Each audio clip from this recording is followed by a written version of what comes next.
question for you. What does this city know about luxury? Huh? What does a town that's been to hell and back know about the finer things in life? Well, I'll tell you, more than most. You see, it's the hottest fires that make the hardest steel. Add hard work and conviction, and the know-how that runs generations deep in every last one of us. That's who we are. That's our story. Now, it's probably not the one you've been reading in papers, the one being written by folks who've never even been here and don't know what we're capable of. Because when it comes to luxury, it's as much about where it's from as who it's for. Now, we're from America, but this isn't New York City, or the Windy City, or Sin City, and we're certainly no one's Emerald City.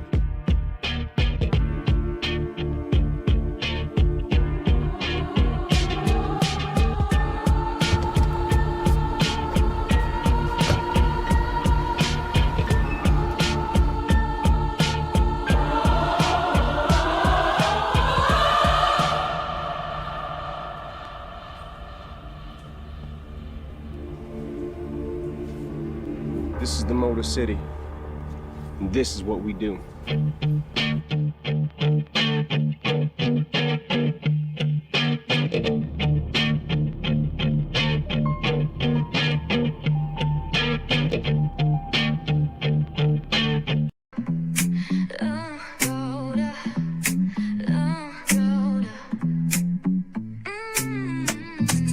Lights go low, the city goes high.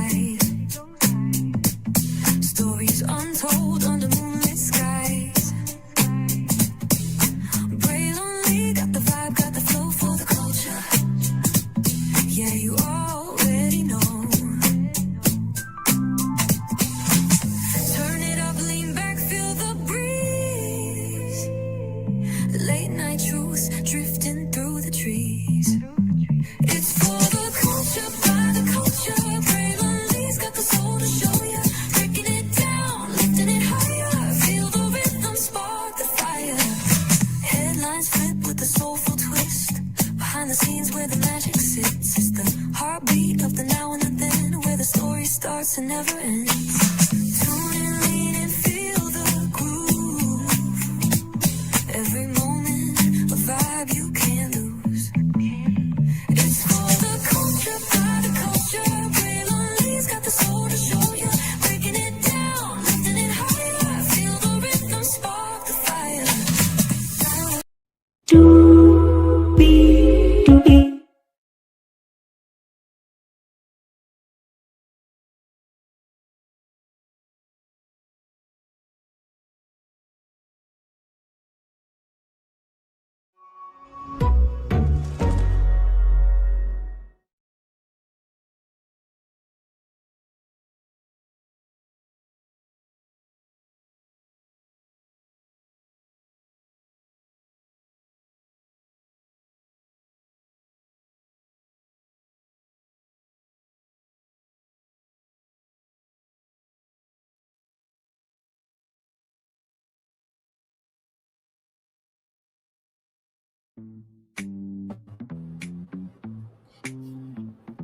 Well, hello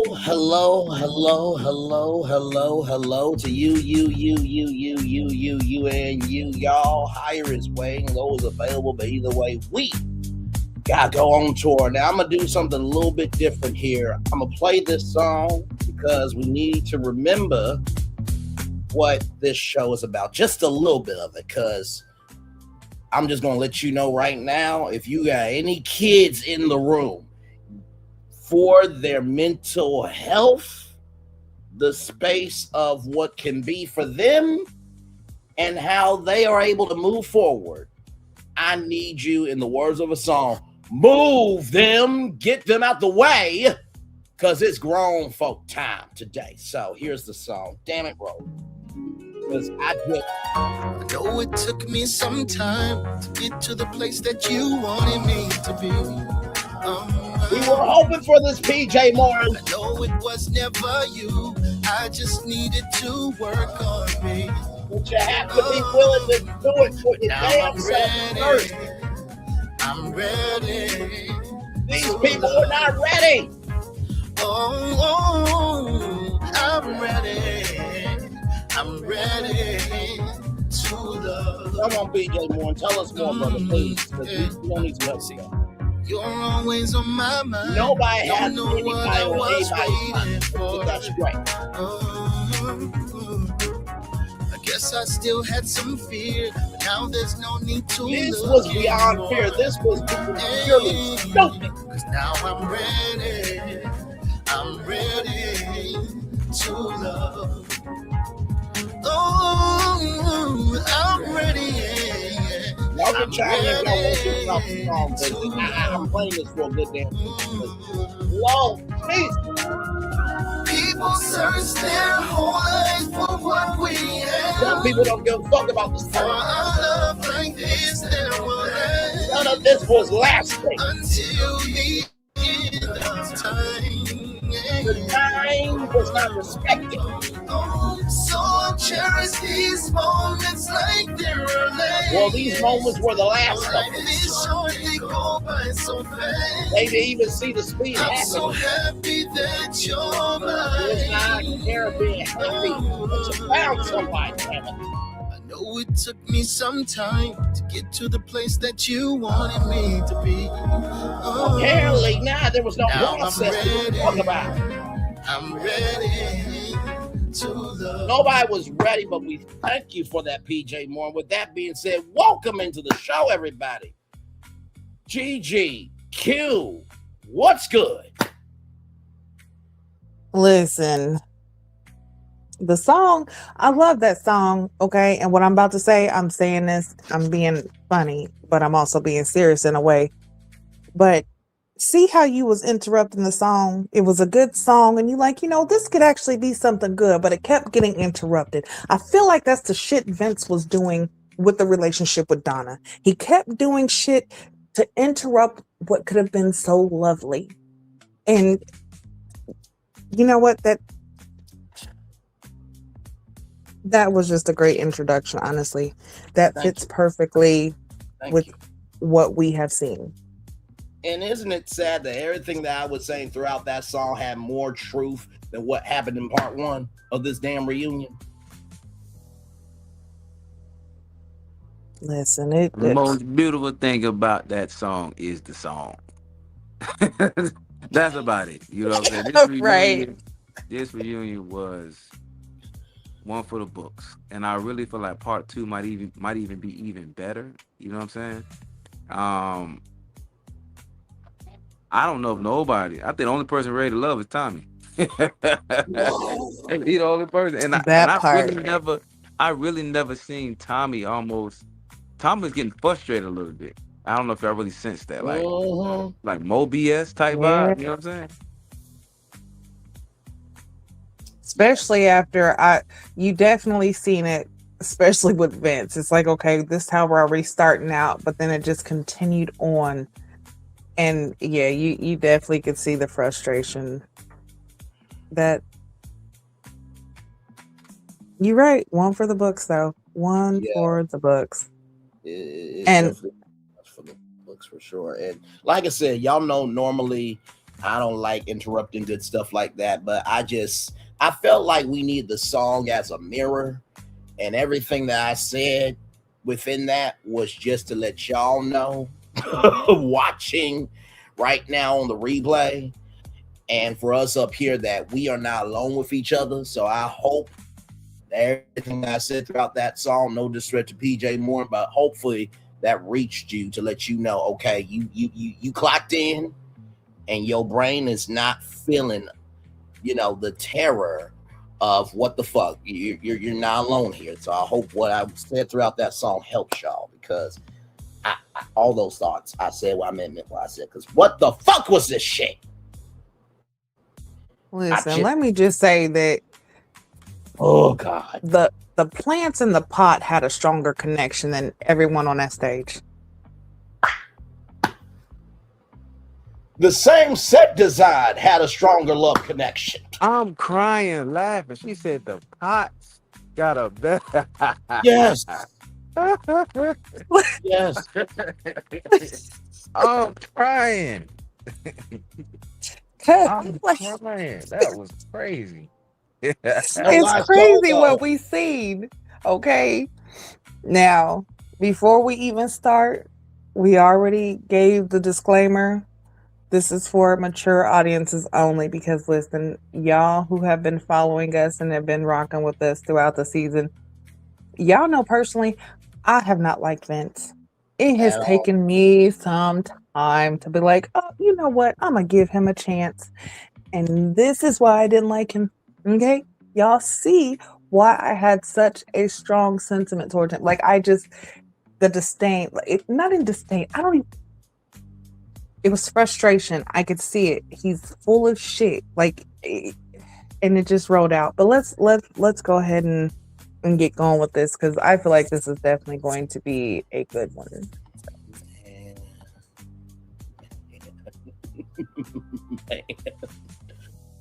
We need a 3-parter, damn it. I can't do no 2 parts. Damn it. I need a 3-parter. Shit. This is why we need the live studio audience. We need to have, viewer interactions. Like let's bring that back. Let's go ahead and get back to doing that so that we can actually put the show back into the viewers' hands. Yes, because there were some unsaid questions that needed to be asked. So we start off with the same set design. Okay, let's get that straight. All this time, 11 seasons, and y'all just... I mean, damn, this is the living room. They need to name this reunion. The crazy and the dumb. What I'm trying to tell you, the dumb and the crazy. Why the crazy stuff in this thing? I'm talking about like, man, it really didn't do the guys any justice. You know, most of the women, it seemed like, were more ready to love than the guys. Some guys are full of BS, and they haven't even got there yet. So, God, No, fully agree. You kind of... Yeah, that's definitely true. The fact that the women definitely were more ready to love than the men. And I will say, for the fact that there's already so much craziness going on and Darius hasn't even opened his mouth yet. Yeah. That says a lot. No, it does. It does. And Q, if you can, my brother, you were speaking clearly before. I think we heard mostly of what you said, but I think something shifted. If you can. By the way, nephew Tommy gave some production tea for y'all.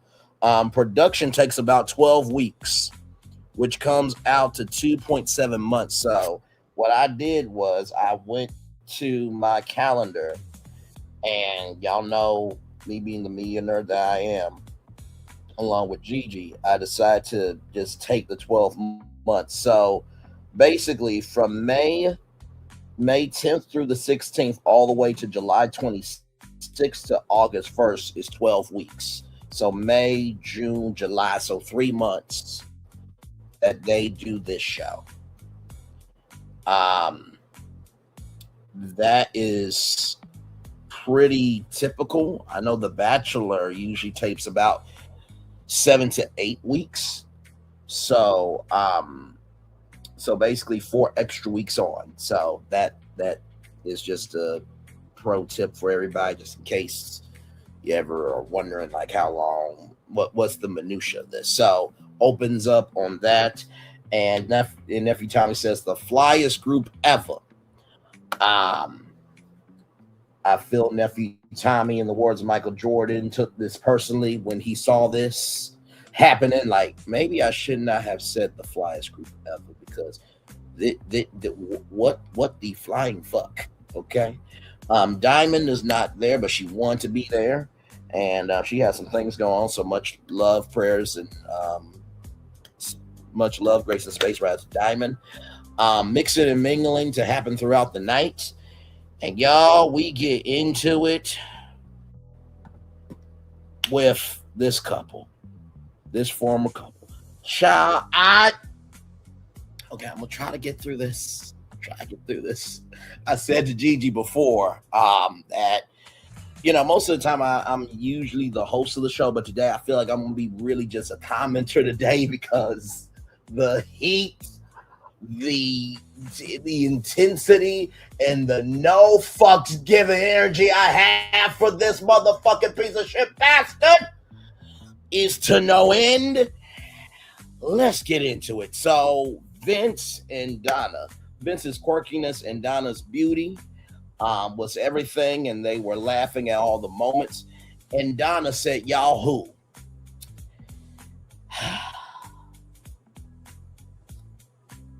From there, after decision day, they were getting to know each other. 5 weeks later, Donnah was at her coffee shop, to get coffee. I don't believe she works at a coffee shop, but either way, she was there. And Lauren and Donnah was talking, and Vince was last on her list. So apparently Vince and Lauren continue to date each other. And Vince said he should have said that specifically. Donnah said that we were going to explore our romantic connection. We weren't ready to be exclusive then because the process just happened too fast. But she was more upset that it wasn't the fact that you couldn't date anybody else, but the fact that you were dating continuously somebody from the show. And I've never seen Nephew Tommy really pissed. But to Q's point, I did feel the energy of like, hold on, dog. She chose you. That should have been a commitment in your brain to be about her if she was that way about you. Because we know if this was on the other foot, everybody would have dragged Donnah. Okay? And so, Donnah was just standing on business of the fact that, Lauren seems to have, low self-esteem, this, that, and the third. And Lauren, I'm going to just say this to you, quite frankly. Donnah said everything that needed to be said. Sorry. And the thing that really gets to me is that you were so upset with Bello not choosing you and you feeling like a side chick, but then you're going to give Donnah that side chick energy when she was the main chick. That wasn't cool. That wasn't right. That was flagrantly fucking disrespectful. You tall bitch. And I'm using it not as a reference, but I'm saying it for what it is. Like I said to y'all, we gave y'all the warning at the top of the show. This is grown folks only. Okay? All right, moving the fuck on. Because I just can't. And then Vince says, that was a small miscommunication. That wasn't small, motherfucker. A small miscommunication was, hey, I was going through an area where it was low cell phone reception. So when I got to Duncan, I thought you said, large, but you really meant me. That's a small mistake, motherfucker. Okay? And I put in all capital letters, that relationship is over. And Donnah, when she got asked, could there be a chance? Donnah said, I don't know. The way Donnah looked, like, I really still have love for you, but I really don't. I know I value myself more. And then on top of this, you tall bitch, Lauren, you still texted Vince 3 weeks after. And then you know what? I know this is jumping around, but I'm just going to say anyway. Then Nicole, come to the damn front. You squine Pilates heifer. You need to be squatting on some truth. That's right. You need you need a truth Kegel. So that way you can expand the walls of you being able to take in truth through your fucking soul. Because what the fuck were you doing? Seriously, you didn't have no connection either. You were on Ant's ass for a college crush that amounted to not a motherfucking damn thing. You cried over somebody who never gave you the fucking time of day, and then you gonna go after Vince? Sincerely. But you can't really blame Nicole in that situation. The only reason why I say that, Yeah. Vince gave her the opportunity. Vince really gave her the opportunity. Now, how she made herself look on the show is totally different. You know what I'm saying? Because she wasn't really clear where Vince stood with Donnah. If Vince would have killed that situation, if Vince would have gave her the real about it, but on the back end of it, when Vince was clearing everything up, with Nicole, it was something that just recently happened between him and Nicole. You know, that's what that was really about. That's what I got from it. I could be wrong, but the connection that him and Nicole happened was something recent. She was trying to make it seem like her and Vince been talking the whole time at school, whatever he had with Donnah. So Nicole, she dirty, and Lauren was trying to be mischievous by in that conversation she had with Donnah at the coffee shop. You know what I'm saying? She knew what time it was. She just wanted to be messy. Because this is my thing. If it was anything more than her and Vince just going out on a few dates, it just would have been that. But you want to come on the show and live there and say, we didn't do nothing. He didn't smell this. He didn't do that. So what you were trying to do was be messy about it. So you can throw that in Donna's face that you were still messing with Vince or had a connection with Vince. So Lauren made herself look real bad.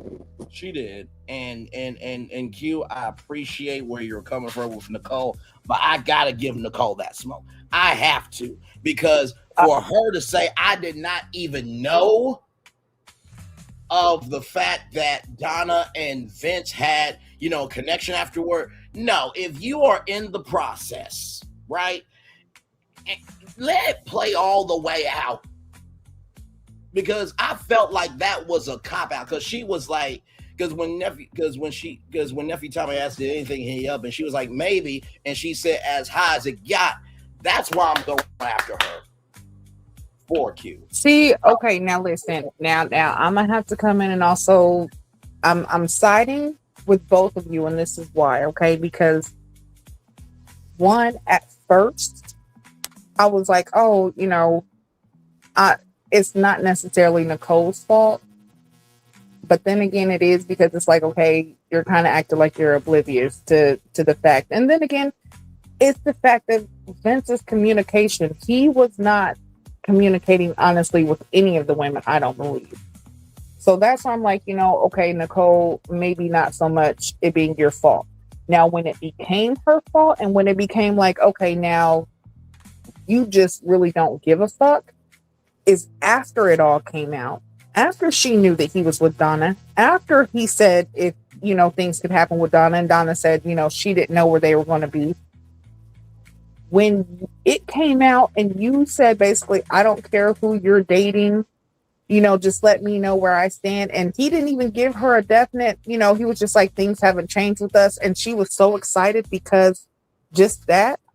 No, that lets me know that she doesn't care if she is just a plaything or a side piece or whatever it is to Vince. As long as she is able to be something, as long as she's still able to do something with him, that's where it became where, okay, now you're being distasteful. Now you're definitely being, other than, yep, But just to start off with where we're at with like the whole Lauren thing. You've seen it in Lauren's face when Donnah was talking about it. You've seen in Lauren's face that she knew she did wrong. She knew that she was doing some stuff that was, some sneak stuff. Because Lauren saying the fact that she didn't know that he even had a thing with Donnah, that's a lie, because y'all had dates together. Yep. Y'all had, different times where whenever y'all met, it was your top connections. Donnah was always a part of that. You was there too. So you knew that he had a connection with Donnah. So that was a lie. It's like you're sitting there playing in our faces. You're trying to make yourself seem better. And I agree with you in a way with, what Donnah said. Donnah did say the quiet part out loud because you showed that yourself. by one, not even just being second to Vince, but being second to Bello. Yep. And, maybe that wasn't what she was wanting to put herself out there. But again, same thing like Nicole. Her and Donnah had that conversation. Okay, you want to give the bullshit that you didn't know, even though we seen that you knew. You was there through the process almost to the very end. So you knew he had a connection with Donnah. Okay. After the fact, you knew that you got eliminated. So you knew that you didn't get chose. Clearly he chose Donnah. Let's not act like you didn't know this either. So again, with Lauren, what made it bad is the fact that Donnah had a conversation with her. They talked about her dating Vince. They talked about Lauren, dating Vince right now. Okay. If this is something that you talked about and you say that you wipe your hands of it, why are you still communicating with him afterwards? Correct. In a way that would seem as if you're still trying to date him? Yeah. And that's what Donnah said. Donnah said, okay, you say these things, but if Vince is showing, okay, he's showing partial receipts because he damn sure ain't gonna show his part. I bet. But you're showing her that Lauren is still communicating afterwards. So Lauren, that's where you come at fault, because you're still doing this even after you know. It's like once you have the information, you make the choice afterwards. So if you get played, that's your fault, because you're putting yourself in a position to be played. She didn't care. No, not at all. No. She didn't care during the process. And she's showing she didn't care afterwards. Yeah, she didn't care at all. And that was one thing I was... Go ahead, bro. No, I was just going to say real quick. The reason why I appreciate where we're taking this, because y'all know how I am. Right is right, wrong is wrong. Give the best that you got from the resources you have. And if somebody doesn't want to accept that, then you move on, but be in peace with what you're able to do. But most of all, make sure that anybody can be a present to entertain, but it takes somebody to be a gift to bless you. And I think that's the thing that pissed me off about both of them, with Nicole and Lauren. Now, from that aspect, that it wasn't Nicole's fault at first, I guess, and I'm only giving like a 0.01%, I guess, of the fact that, you can only go off of what people give you. Okay, sure. But in the same token, once you have known different information, then it's up to you to evolve that behavior to match the energy of where you're supposed to be mentally and of the situation. So that's why I gave the energy that I gave to Nicole, because Nicole deserves all that heat that I gave. Yeah, after what she did, like I said, after the knowing, that's where it's like, okay, now you're just being, you just don't care. You really don't. Now, let me go ahead and redirect this smoke real quick, because it's going towards Vince. See, I didn't said the part about Nicole and Lauren, but let's go ahead and talk about Vince, because Vince right here is the one who he is the common denominator in all of this. The fact that you have such a beautiful woman sitting next to you, and and we even talked about this, the whole process, the whole problem was her timeline and it moving too fast and all this.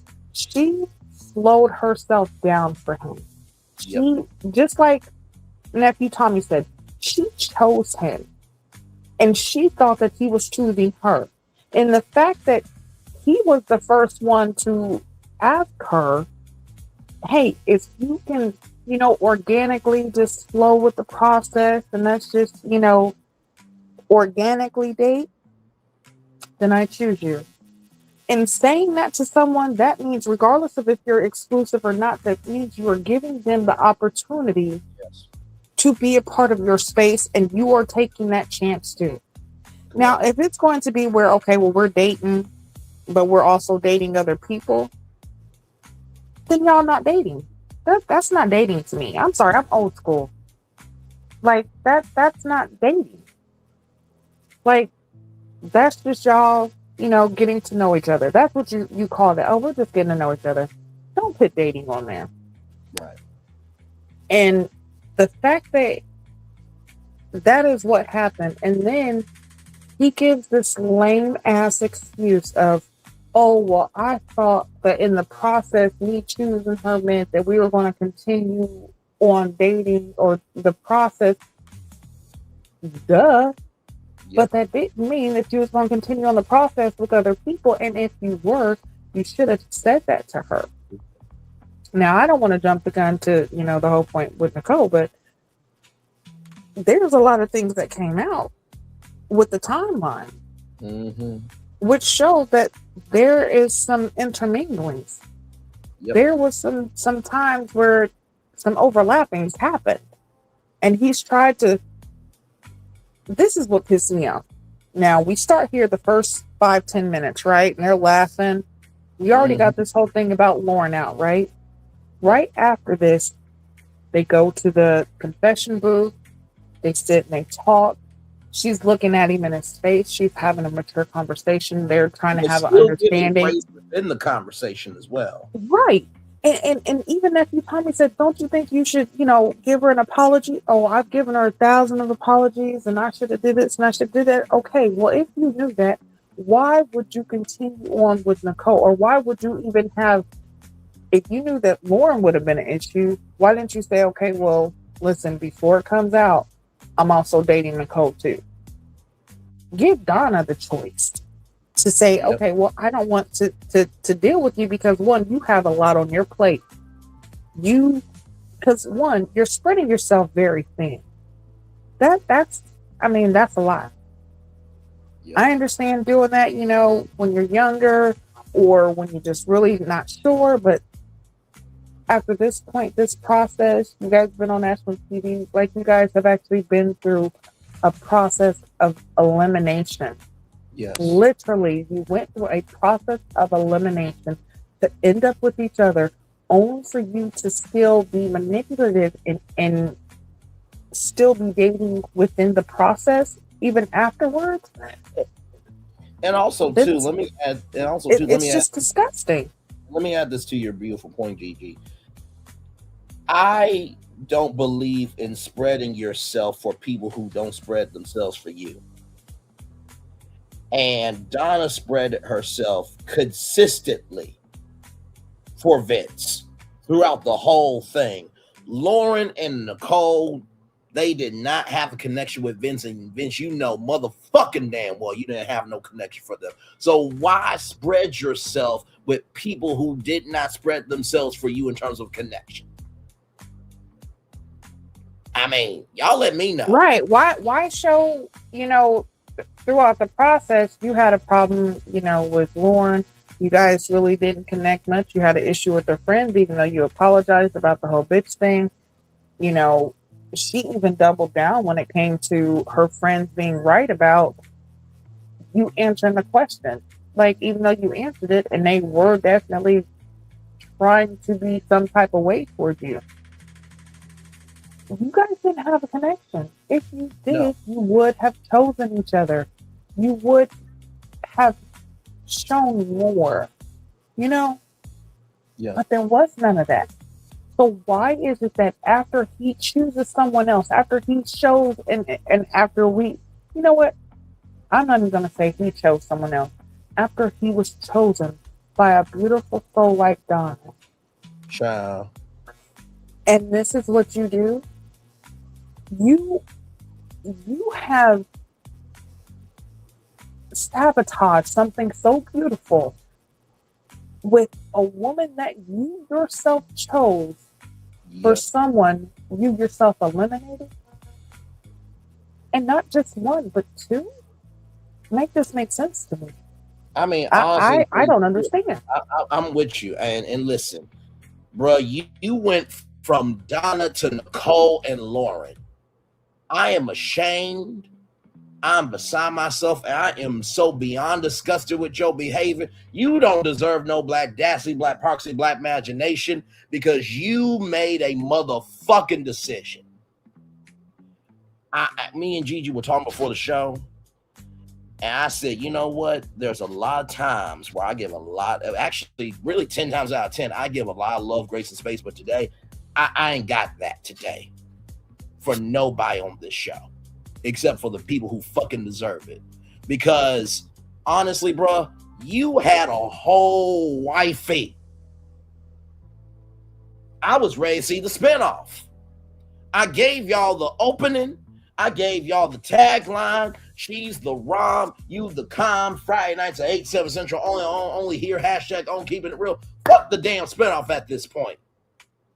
I'm pissed the fuck off that you did this to a grown-ass human being who allowed her timeline, like Gigi so articulately stated, she allowed her timeline to be revised. She allowed herself to have her timeline be revised to give you a fucking shot. I'm gonna say that 2 more times. She allowed her timeline to give you a fucking shot. She allowed her motherfucking ass timeline to give you a fucking shot. Here, hold on. I got one better for you. She slowed down her time to fit you in. Come on. She slowed down her time to fit you in so that you could have time to come into her space. She slowed her time down.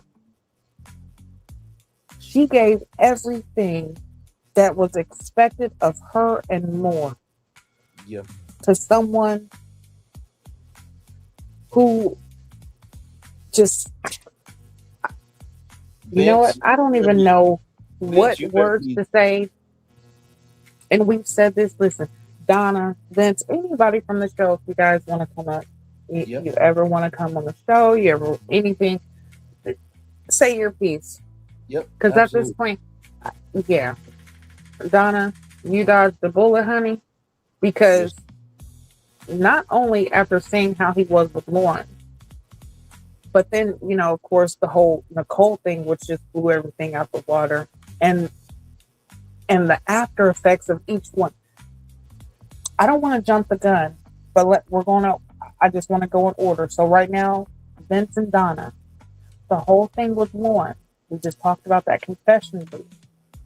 And how mature that conversation was, and how he seemed to understand, and he was wanting to, you know, take a step forward, you know, and you thought that was possibly a step forward for them, especially after Donnah said, honestly, she didn't know, because you could tell she had real genuine feelings for Vince until Nicole happened, and you've seen all of her feelings just but let's just go in order. So we see how after the situation with Lauren, how the confessional went with, you know, Donnah and Vince in the booth. Correct. Now once we get to the whole, you know, Nicole and Vince thing, I want us to, you know, take a closer look into how that happened, you know, afterwards. So you can actually see, like, you could see the bullshit happen in real time, of course, like, because we're watching it. But let's just go. So,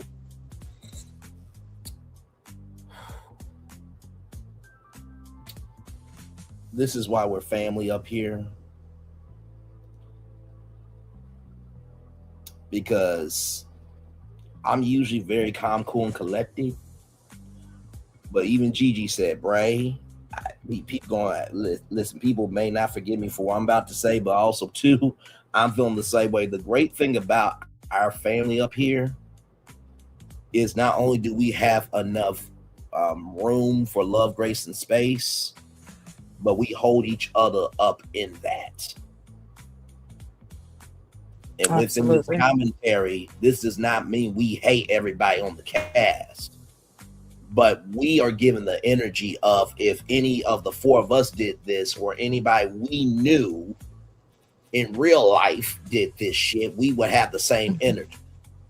Right. And it's not that we hate anyone. We don't hate anyone, but we hate the behavior. Yeah. We hate the decisions. Yeah. We hate the attitude, the bullshit, the fuckery, the fakery, you know, all of it. You know, that's the one thing I think with us is we give love, grace, and space. Yes, we do. But we also gonna also not only give accountability as well as hold accountability. Amen to that. Amen. Because So the thing that, and the reason why we're saying this, and I know what people are gonna say, well, if you really about, you want to have to say that. No, it's called being a human being and executing your emotionality. Because Gigi knows that Braylon is about his business and he does love people. But also, too, when I get heated, but I never get heated unless it's on purpose. And she's the same way. So I just want that to be unequivocally clear that this is from the love, grace, and space of you when you know that you're in a space to have a blessing. Sometimes you gotta say what needs to be said in order for the weight of that blessing to be understood. So, with all that being said, we get to Carday. And in this scene, we get to Nicole, but we got to dog walk you there, okay? We got to take our time here. So, after that Carday, the metaphor thing, it made sense on their reflections of how they saw Carday. And Carday then says, well, whether you love me or hate me. And it's like, bruh, that was such a position that was unnecessary, uninspiring, but also just to really, it was really of an unequaled energy because, bruh, you actually are not a bad dude. You do go around the mulberry bush and you don't stop and take off the mulberries of the bush, but you're not a bad dude. And Dominique said that he was cool, but, you know, she also wanted pressure. And that, you know, Ashley and him connected on gadgets and gizmos, so I'm guessing that was technology, I'm assuming. We didn't get any more context, conjecture, connection to that. And then Ajante said that, you know, he's not shallow, but he's just particular. And, you know, Shannon was agreeing with Ajante about the ex and what happened with that ex. And Carday said that he hit up everybody. And when Nephew Tommy asked, is there anybody you want to pursue? He was like, well, you know, I love everybody in the name of the Father, Son, and Holy Spirit. I'm just like, he just asked you a question. Who? Even if they said no, just answer the motherfucking question. That was basically Carday, child. Gigi, you got anything? Can I say I did not realize how much he really spoke in metaphors.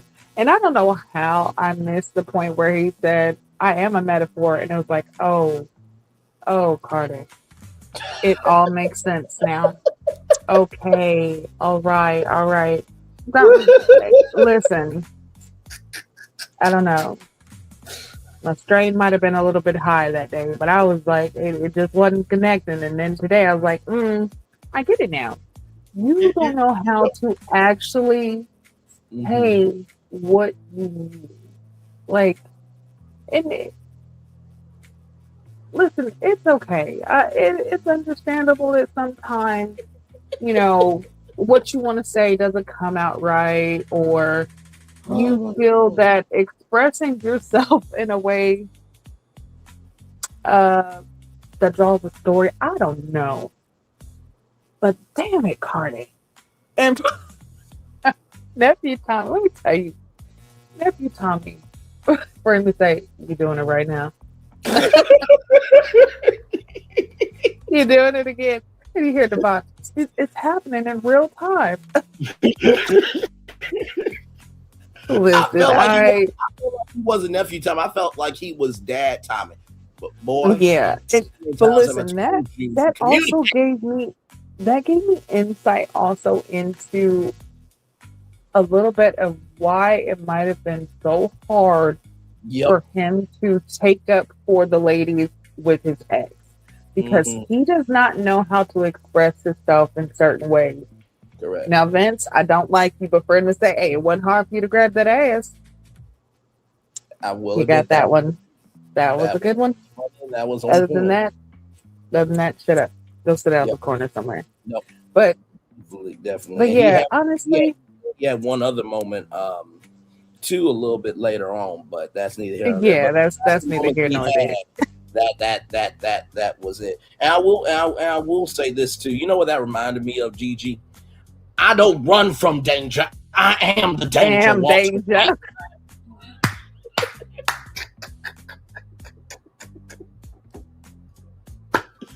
Right?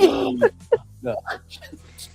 That Walter White line is so iconic in so many ways that I'm just like, yeah. And for those of you who are Black, we do have a translation. Okay, just give me a moment. Now, this was inside Carday's mind when he got asked that question. It's not just feeding the hungry only on Thanksgiving. It's an everyday situation. You know what I mean? This is 265 days a year.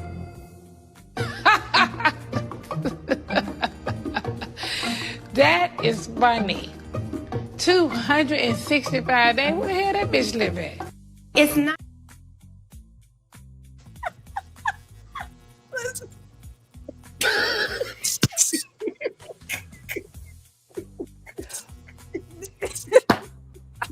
Can you just name a day you want to go out with a woman? Well, there's 265 days. Name a day, motherfucker.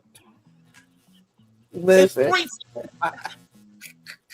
that's like, you know how they say, it's like whenever you ask a woman what she wants to eat, or it's like, don't ask a woman what she wants to eat, ask her what she don't want to eat. That's Cardi. It's like, yo, yep. Cardi, so what do you want to eat? Well, I don't want McDonald's, and I don't want Popeyes, and I don't want Papa John's, and you know what? I don't want STK. I don't want Cheddar's. I don't. Okay, but what do you want? You know what? I don't want to go out tonight. I don't think I want to do this weekend. You know what? I just asked you what you wanted. We are in the line right now. What do you want? Well, hang on, Gigi. Uncle Maurice here. Now, listen. Now, I know about food, quite frankly, and I have to agree with you that this piece of shit bastard. Well, he's not a piece of shit bastard as bad as Vince, but to not know what you want to eat, I mean, it's just tacky behavior. Gigi, I have Maurice here. Yeah, you know what, Maurice? Thank you for that. It definitely is, but that, you know what? You every want me time you hear food, please. Thank you. Your season is over. Here, and this is not the show where I can come in and just be silly, because it looks like I may be deleted today because it seems like yeah. Okay. I'm sorry. Right. We got enough to deal with Vince. We don't have. That's quite all right. All right. Love you all, and go forth, prosper, and multiplying y'all commentary, because you're doing a great job. Okay. Thank you, Vince, for coming. Yeah, but with Cardi, honestly, with him using metaphors so much and just like not being able to really express himself like that, I can see where it's like, oh, well, he could be shallow, and I understand what Ashante said. Like, he's particular, understandable, very much so. But damn, like, if that's the case, then it should have been easier for him to hone in on who he wanted. If he was able to open up to Ashante like that, like, hey, hone in on Ashante. Stop, don't try to make other connections where maybe you're misunderstood, or, your metaphors aren't going to always hit. Yes. It's because it's not always going to hit. But yeah, we knew Cardi's person wasn't there, though. I think we knew that. Agreed. We knew that kind of early on, so that wasn't too surprising with everything. Not at all. And Shirley Bishop, welcome in. I'm glad to have you here as well. And Jaguar, hello in advance, brother. Hey. Jaguar will have a lot to say on this, child. Good Lord Jesus. So with all that being said by the amazing GG9, and with an appearance from Maurice there, let's keep going here. Now we get to Nicole.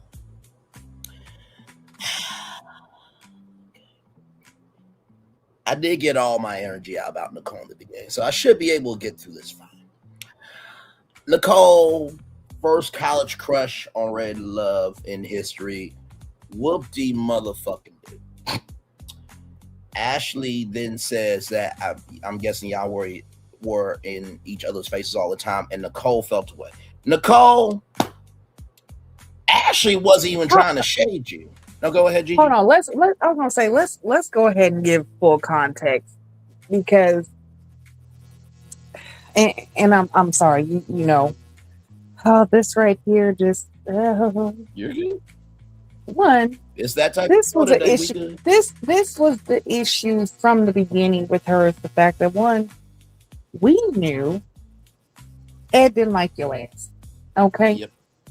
15 years of you having this crush, and I'm gonna say this, judging by how she acted, yep, not only during the show, but during this reunion, she definitely has low self-esteem, and she is, as long as she gets attention, she is willing to damn near deal with anything, and that is very sad.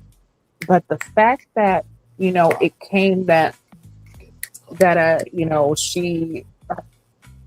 her and Ed have known each other since college. She had the biggest crush on him. She was happy to see him when they got there. And, you know, nephew Tommy's wondering, like, hey, so, because Ashanti was saying that, you know, basically he's emotionally unavailable. And he asked if the other women, you know, felt that way. And, if, you know, and if Nicole felt that way, because also you had this huge crush on him, but he was not in your top. He wasn't one of your tops like that because there was no connection had. Not at all. And, you know, so the question was, it seemed, you know, she was more emotional, and it seemed like she was the one that was eliminated at that time instead of him. Yep. And, you know, nephew Tommy wants to know, well, why is that? You know, why are you so emotional? Or, you know, what's going on? You know, and she felt like the fact that the day before was their first time that they had actually had their one-on-one date, and then the next day he's being eliminated. And that's when Ashley was saying, like, so y'all were, you know, in college 15 years, y'all probably was in each other's faces all the time. And yeah, Nicole felt some type of way because she was getting cut off, but I feel like she felt some type of way because she knew it was expressed during the show, and she knew he didn't like her. Just like when nephew Tommy asked him the question, and he's like, "Can you repeat the question?" And Ashanti said, "Curved." Exactly, because he never liked her. There was never a connection like that. And for him to finally come out and say, you know, yeah, there's no romantic feelings. We just, you know, keep it. Be friends. Yeah, keep it as friends, just how it is. She knew. Just like she said, she tried to reach out afterward. And come on. And when Dominique said ouch, and that Ashley said he never even liked her, the reason why I got upset with Nicole was because, like, Ashley was actually being actual factual sexual. You would think, being in college for 4 years, y'all will see each other a lot, being each other's faces and this, that, and the third. She wasn't trying to shade you. Like, you had a bit of a tinge of being upset at her when really you should have been upset with yourself, that you should have had your faculties together. But apparently you had your faculties for where you wanted to be with your energy, but that's neither here nor there, but we're about to get to it. But this is what I don't understand, is because during the show, your faculties was with Ed, and you was crushing on him, and that's where you wanted, and that's who you liked. But then, remember when, I think it was meeting the exes, when I think it was meeting Vince's ex, and she's like, I don't like seeing you talk to any other woman. Like, wait a minute. What? No, like, okay. Was that Devon? Was that Devon or was that Vince? It might have been Devon. I think it was Devon, if I'm not mistaken. It might have been Devon. Because she also didn't like the fact that he had gave all the women gifts. She thought that, she should have been the only one to get a gift if that was, if they were connecting like that. But this is my thing. Like, you had this connection with Ed that you've had this big crush on. You might have tried, but he wasn't feeling you. So, okay, I understand, move on. Then you felt so strongly about Devon. Then come out that you were talking to Vince the entire time afterwards. Mm-hmm. Like, so I'm just so confused. And I understand, hey, you're dating. Hey, have fun, do whatever, YOLO. But this just makes me feel like she is not only messy, but she has some issues of her own. Because all of this, and you would rather still be a second choice. Yes. As long as you're getting the attention from this man. Correct. Like, I don't understand. But yeah, after, all of that, and then it comes out, Tommy asking her, well, hey, have you connected with anybody? She said, yeah, Devon and Vince. And then everything just blows up to where she's been messing with Vince and they've been talking since. Before that, though, gorgeous, to add context, conjecture, and connection to it, Nicole said, can I pass on that question? Nephew Tommy, let me tell you something. I got to give you 3 applauses for this, brother, because you understood the assignment. Give me one moment. Hang on. I'm going to give you 3. I think 10 people here, glad to have you here. And one more. Because you understood what was happening. And Nicole, this was the, if everything else was just bubbling up for me, this was the volcano that made me give you that smoke at the beginning. And Q and Gigi, gave you a lot of love, grace, and space. I just need to explode, because this is where I was heated right here. You said, well, based on what happened earlier, I don't really want to say. And Dominique clocked in for work and said, oh, well, apparently it was Vince. Everybody got that feeling. He said, put a name on it. And you know what? And nephew Tommy called that too, because he said the only one earlier was Vince. Yep. Oh. And then the whole thing. This is the shit. Everybody perked up, because now we thought it was just Lauren. Now Lauren's sitting there thinking that she's, the other one that Vince chose, when really, no, honey, you were also still a second choice. Yep. Matter of fact, you were a third choice. Because clearly, if Nicole was eliminated before Lauren, correct? Mm-hmm.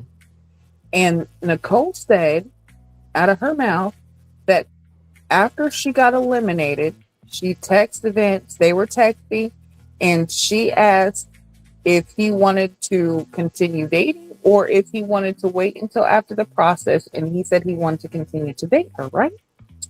Yes. So this is even before choosing Donnah. Mm-hmm. And even, I guess, making his connection strong with Donnah. So you were starting to date Nicole already. So if we're just honest with it, Nicole was your first choice, because that's who you were dating. Now, during the process, you choose Donnah. Now, Lauren, you're already eliminated, so we know you didn't get chose. So you choose Donnah. Now, this is my thing. She says she didn't know that he chose Donnah until the week before they came on the reunion. This makes me question a lot of things, because one, it's either did you not know or did you not care to know? Yep. Because the way that you're acting, it shows that you didn't care. Correct. Because it shows even after it had come out, and you heard him even with his mouth say, hey, if Donnah, you're still saying, oh, well, as long as nothing changed with us, and you're getting on giddy and hugging and, like that. And then when Anyway, nephew Tommy asked, "Well, how intense is it? How far have y'all gone?" And then you just giddy with excitement. And this is where I was just I felt like I had no brain. I felt like I was the scarecrow from the Wizard of Oz and Wicked. When she said as high as it got, I'm like, you fucking trick. You mean to tell me you want to pass on the damn question? Then you decided that, okay, Lauren got outed, and then you wanted to just hide your sinner behavior. well, see, this is the thing. Even at that point, I still wasn't like, oh my God, Nicole, that's crazy. Why would you do that? Because I'm still like Vince. Vince, you should have been the one communicating this because you're the common denominator. You're the one who chose and went through this process with Donnah, chose Donnah in the end, all for it to come out that you were talking to Lauren. But then we find out, oh, not only was you talking to Lauren, but you were actually talking to Nicole from the very jump, even before the end of the process. And you and Nicole have actually been sleeping together. Yes. So it's not like it's just, y'all are talking. No, you guys have actually gotten physical. Yes. And at first, like I said, I was like, oh, this is Vince. Vince is, he's the one who's not communicating this. Now, for her to say you didn't know about Donnah, you didn't know that he was messing with Lauren. I understand you feeling like, okay, well, you want to come out because y'all are physical. This is what pisses me off. It's because after this, now this is what I was talking about, that lens, because after, when we go back to the backstage, which there's a picture of, you go back to the backstage and you have Donnah, Vince, and Nicole talking, and Donna's wanting to know, like, so basically, how long has this been going on? Mm-hmm. Right here. Vince, you lie. Vince, you fucking lie, because Nicole already said y'all started talking after she was eliminated. Yep. So this was midway through the process that y'all was already talking and dating, because these are the words that you guys keep using. You guys were dating from the time that she was eliminated. But you wanted to make it like, because she said that there was a couple weeks that, basically communication, kind of got distant or whatever. And she wanted to know if he didn't like her and if he found somebody else or was dating somebody else. Mm-hmm. And he said no, that's not it. Now, first your excuse is, oh, well, in those 2 weeks when I wasn't talking, that's because I was dating Donnah. But then she says, well, when you told me that, you said, no, that's not it because you're working. You go, oh, well, no, I wasn't dating Donnah then. Wait a minute. What was it? And it's so, the way that Nicole was so quick to just say, oh, okay, yeah, I agree with that. No, that didn't make no fucking sense. Mm-hmm. But then I seen how she was, because after Donnah walked away, which, round of applause for Donnah for walking away. Yes. Give me one moment. Hang on, I'll give it. Because she seen the bullshit. Listen, she's a mathematician. 1 + 1 wasn't 2, and 2 + 2 wasn't 4. Yep. Okay? Listen, she was not trying to be the third in that equation. That part. And she walked off. But how Nicole was, and here, give me your hand. Just listen. Just tell me if you don't, if you don't want to be with me, because we came here and, you said you want to be with someone else. Like, wait a minute. And Vince is sitting there, and instead of saying, he's talking about, I never said that. What? Okay, so nephew Tommy asking if you would get back with Donnah, you talking about, oh, that's why you said the if, because you didn't want Nicole to feel some type of way. And then for Nicole to, him to say, well, nothing's changed, and you just get so giddy and just, like, that is the part that makes it sickening, and where it's like, okay, no, first I was giving you your grace. Now you're just being you're just nasty. Like, no, exactly. I'm sorry. No reason, no wonder why you're basically being done like this. You're choosing it, and you're okay with it. If you're okay with it, who am I to say anything else about it? But no, And honestly, I'm just gonna say I love the fact that Donnah walked the fuck away. Yes, Donnah, absolutely. kudos to you. You are the boss. You don't need none of that shit. No, not at all. And honestly, Vince, let me tell you something, bro. I'm gonna say man to a boy. That's where I'm at with your ass right now.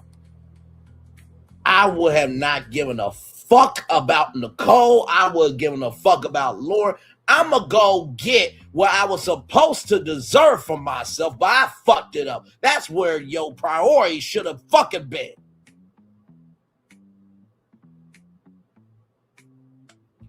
Like, bruh, y'all better be lucky me and G got the host of this reunion. And I'm actually being nice because I said, listen, I told you, I said I'm gonna be it's gonna be one. But I've actually been a lot nicer than what I thought I would be today. No. Listen, you doing your thing, but also too, you have the right to breathe because today is that type of show. Gigi, normally gorgeous reunions take about like a whole workday, 8 hours, sometimes 12, right? Can you imagine if me and you were the host of this damn reunion and how much footage they would have to cut through? Oh my God. Y'all better be lucky, blessed, and be praising to God, Allah, whoever the hell you praise to, that me and Gigi were in those scenes. Listen, as soon as Donnah walked off, Donnah, come on, baby, come here with me right here into this booth.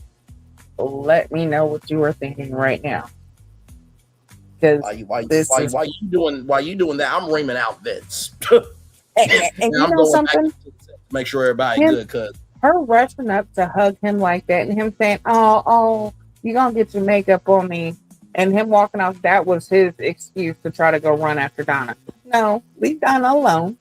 Yep. Let Donnah be great, and you go ahead and you be minimum, okay? You be basic. That part.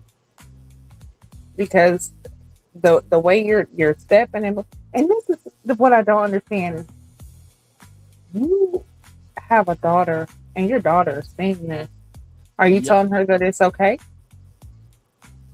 If you are, hey, if that's the example that you are setting, okay. But how do you think, as a girl, woman, I don't know how old she is, but how do you think that's making her feel? Exactly.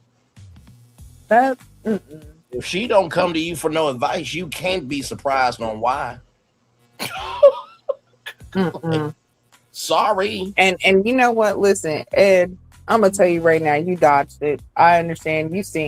You absolutely see what her problem is, possibly, and that's why he was like, "Nah, I'm gonna stay," because she seems she seems desperate.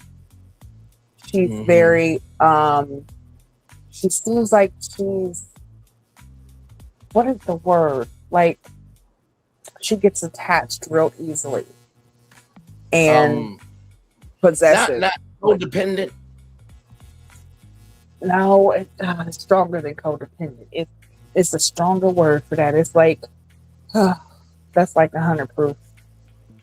Attachment style. I know it's something. Yeah, listen. Right. Like, I think we all know exactly what I'm saying. Hey, y'all beat around the bush. I'm gonna call it what it is. Crazy. There you go. Okay. Y'all are beating around the bush. You gotta call it what it is. I was trying to think of the same exact word to say, but that girl, for her this one, I knew she was a little off.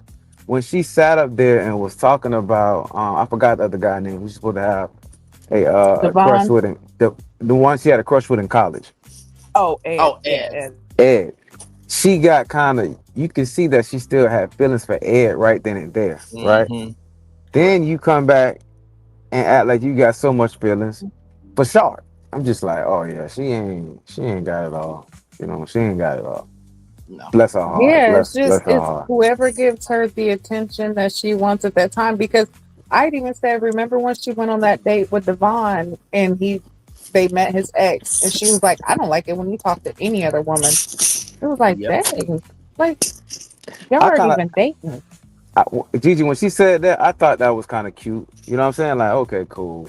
You know, every man want to feel like that. Want a woman to feel like, nah, I want you for me. You know what I'm saying? But there's a That's way how, to do it though. that's how I was taking it. But the more context she give us for who she is as a person, you can see. You know what I'm saying? She on that. You know, she done got hit by Like that cuckoo stick. there is definitely a cute way to say that. The way she Mhm. said that was Yeah. possessive. She said it with such possession already.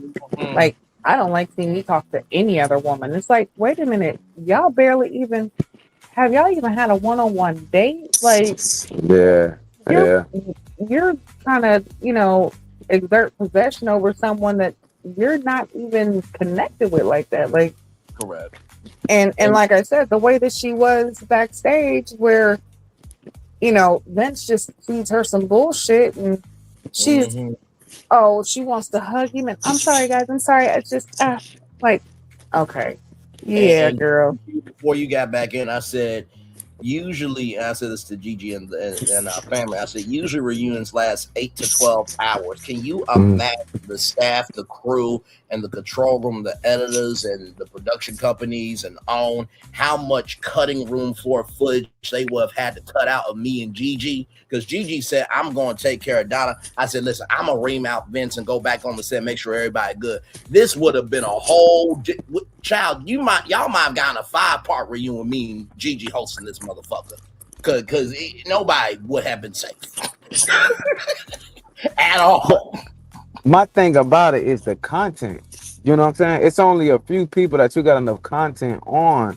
I mean, to really push um a 3 hour reunion. You know what I'm saying? And I really don't feel like, I mean, once you knock out Sharp and his relationship with Donnah, you knocked out Bella and his relationship with old girl.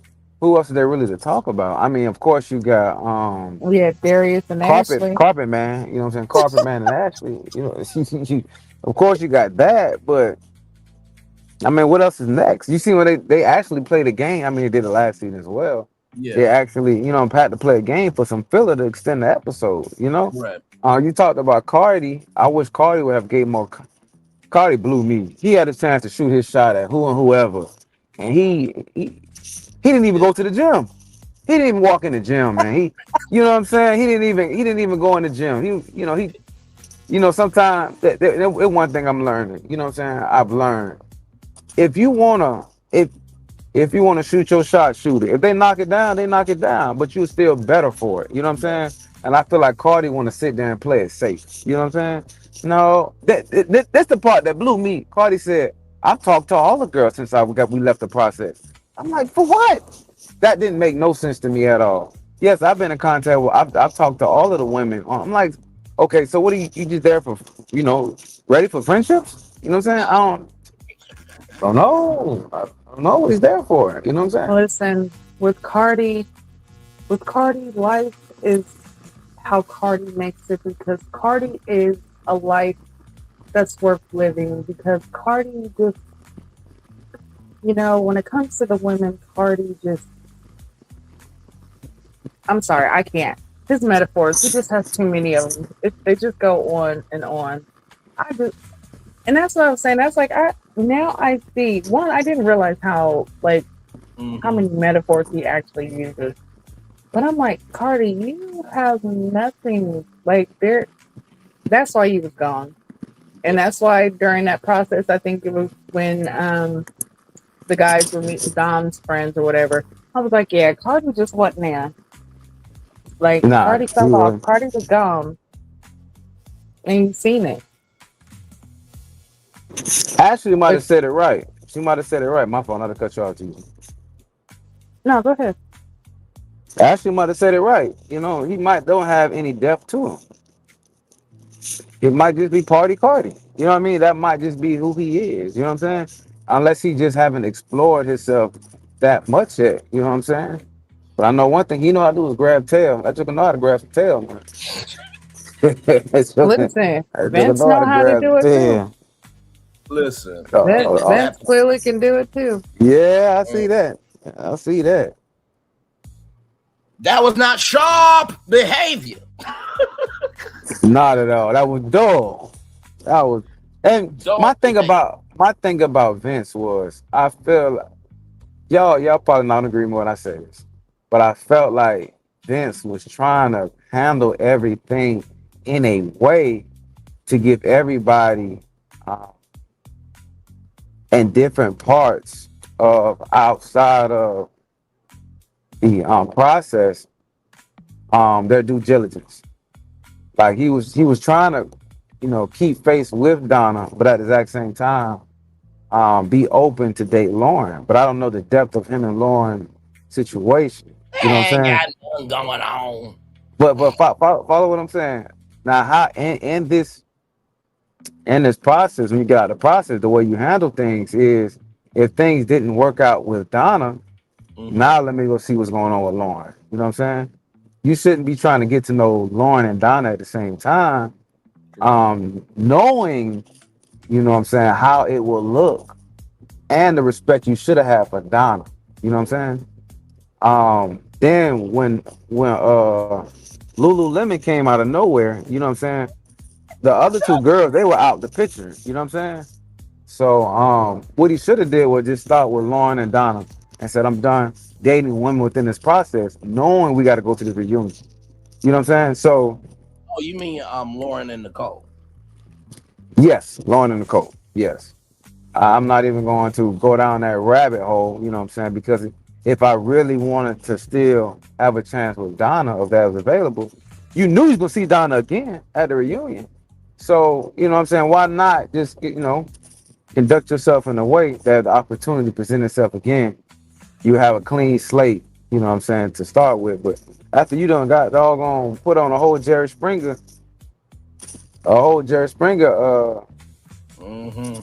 um performance in front of everybody, talking to this one, talking to that one.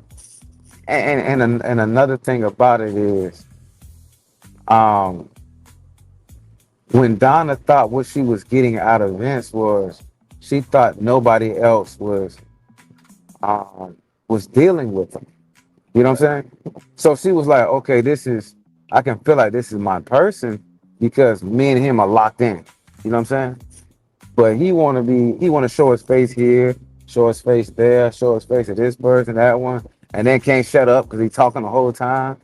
And Gigi, who he was, really came out. He hit it for a long time. He hit it for, I guess Right. he Listen, I fooled me. knew. I knew. Okay. And I tried, it was probably like the last three to four episodes. I was like, all right, I'm gonna try to give him a chance. And I think I was more so giving him a chance because of Donna. Yep. Donna giving him the chance is what made me say, okay, you know what? If someone like her can open up and actually kind of see something different, let me see if I could look. But now I already knew. And I'm gonna tell you something that just came to me, and I feel like is even more of a slap in the face to Donna, is the fact that during last week when they were talking, one of the things Donna said to him is she actually thanked him for making her feel emotionally safe. Yep. And this is what you turn around and do.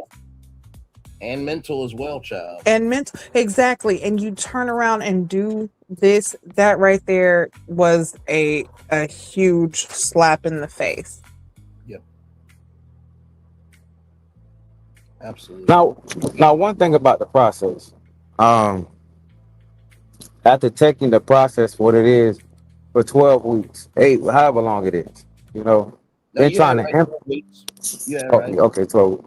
Then trying to implement that person into your day-to-day life, I feel like we'll have its challenges. You know what I'm saying? But for it's sure. all. But one thing about it is it should be done. Anything should be done respectfully.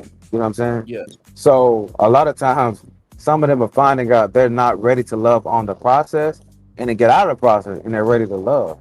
And some of them are ready to love in the process, and they get outside the process, and they're not ready for that. And for the guys so far, they were ready to love in the process, but outside the process, it's one thing about it is one of the main components of being ready to love is addressing your character. If your character is not together, when you find love, will you know how to treat it? Right on, Will you brother. know how to treat it? So, from Bella to Shaw, you know what I'm saying? Right now, guys, I hope they can take this opportunity to look at themselves and not. Dominique was hurt. You know what I'm saying? Everybody seen it. You know what I'm saying? But everybody also knew that it wasn't going to be what it was going to be. Even though she, had a hope. But another thing about it is, Bella,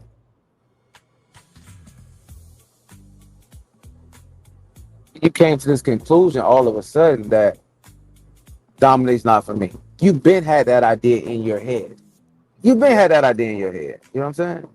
And we talked So about that many times on the before, show of the plenty of fact that time. more about the fantasy than the reality. It's fantasy. Yeah. But one thing that I will say, because, speaking up on Vince and, like going through the process and not being, being ready to love in the process and how things are different afterwards, that is true. But everything is done with your own choice. And Correct. when it comes to Vince, we brought this up. Nicole said that after she was eliminated is when her and Vince started dating. They were talking afterwards. She asked him if he wanted to wait until the process was over, and he said no, he wanted to date her, and they were dating throughout the process. She said she didn't know that he had even chose Donnah in the end. And she even asked him if he chose Donnah, and he said no. Okay, so this is him feeding lies throughout the entire process. So you're dating someone who has already been eliminated, who you really didn't have an interest in during the process, and you're going on along with the process with somebody who you are finding an interest in.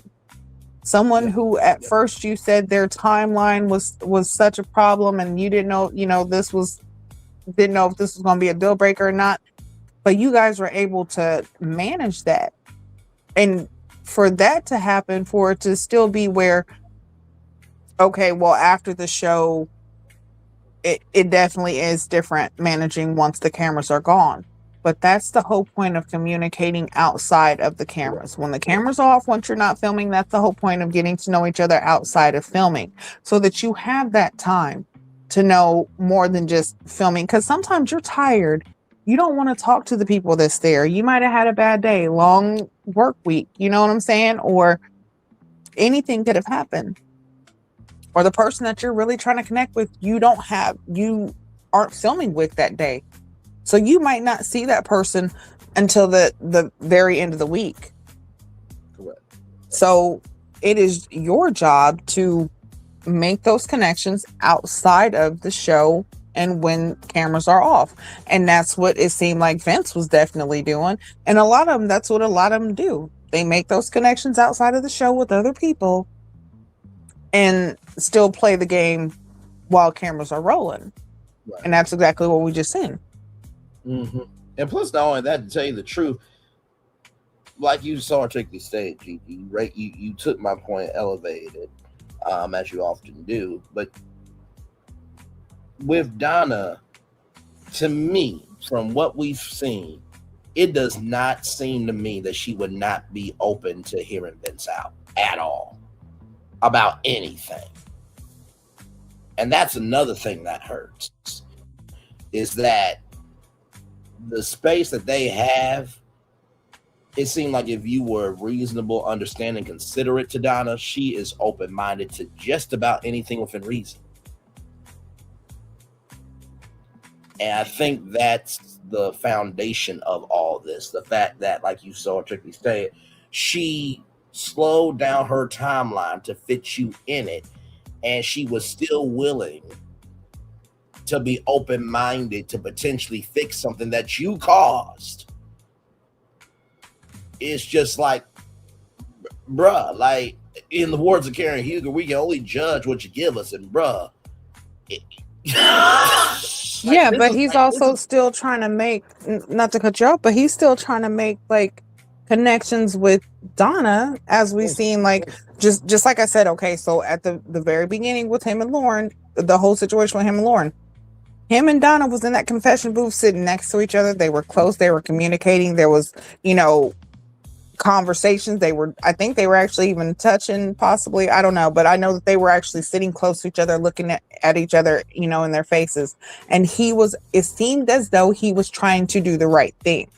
Right. When it comes to this whole thing with Nicole, the situation, you see where he was trying to, it seemed like, explain more for Donna's, benefit instead of Nicole.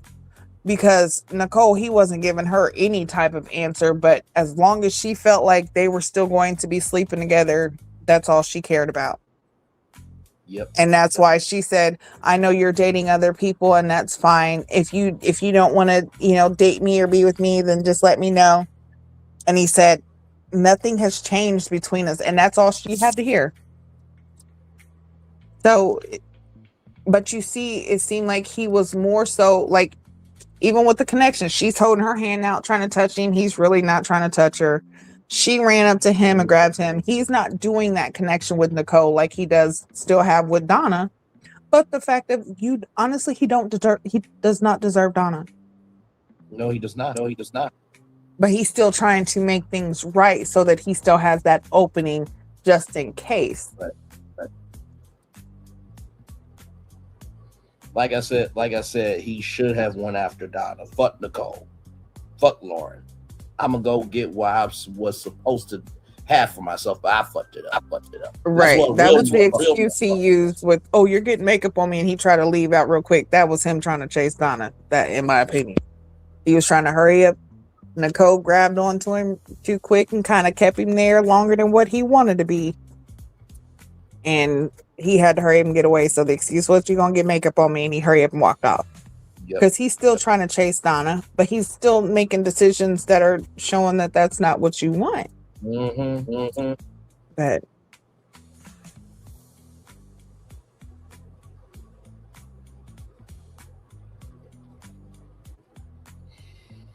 my Lord Jesus, just bro, like I said, that conversation that happened with Nicole at all. Soon as y'all got back there, you don't even have the right to grab Donna's hand, but you should have said, hey, can we talk? If Donnah said no, you should have listened, and that was it. But if Donnah was open to being loving, kind, and gracious enough to you, y'all should have went to wherever y'all were and said, listen, I don't give a fuck about this reunion no more. I'm going to stay back here as long as it fucking takes. That should have been the priority. Fuck the reunion. Fuck nephew Tommy. No disrespect.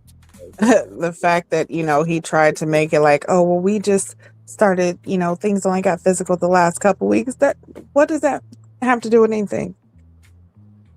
It was already said that y'all started talking when she was eliminated, which was during the process. During the process that you was talking to Donnah, talking to Lauren. Like, no. Might as well either be with Nicole and try to make that work. But yeah. I would just stay with myself because Nicole ain't even worth it.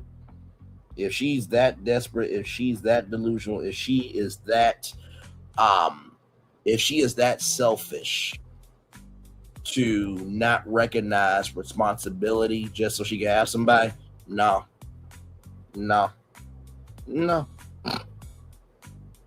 I'm good.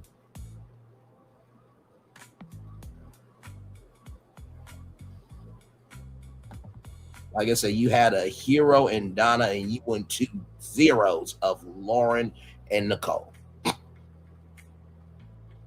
You went from a mathematician with her right mind to a tall bitch and a desperate bitch. Good damn. Okay. Are we good here? We good here with Nicole? Yeah, we're gonna move on. Okay. So we move. And we're gonna say no disrespect. Braylon calling these women bitches. He's not calling them bitches like that. He's upset. Okay, now and what they were doing was exuberant bitch behaviors. Correct. Definitely was some deceitful, distrustful shit that happened. Absolutely. But saying it with the utmost respect. Yep. And thank you for covering me, and I appreciate you giving that context, conjecture, and connection, because sometimes when you're watching content, Chris, you're like, I know he or she just didn't go there. We're at an intersection. Like I always say on Virtual Tour Live, we're at an intersection. Right is right, wrong is wrong. And it is what it is. I don't wish any of these people hell, but you do hellish behavior, I gotta give you hell. You do heaven behavior, I gotta give you heaven behavior. Now, on to Christina. Love you, Gigi, as always. You know that. And I know Q loves me as well, and Solana as well, and all of y'all at the twin. Yeah, much love. So, and it ain't gonna stop, you know? That part. Over to Christina now. Child. Oh my God, Christina. So this massage thing comes back up. And she says that she did not ask for one thing. Christina, yes, you did, child. You asked somebody to send money for a massage. You did ask for something. Okay, Daphne? So Devon said it was his idea. I forgot all about Daphne.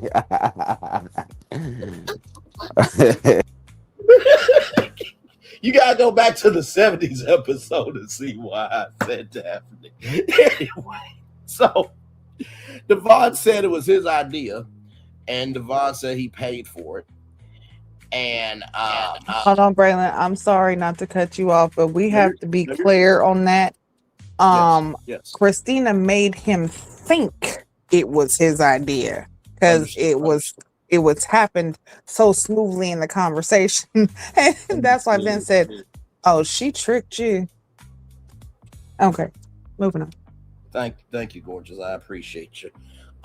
With all that being said, yes, that is correct.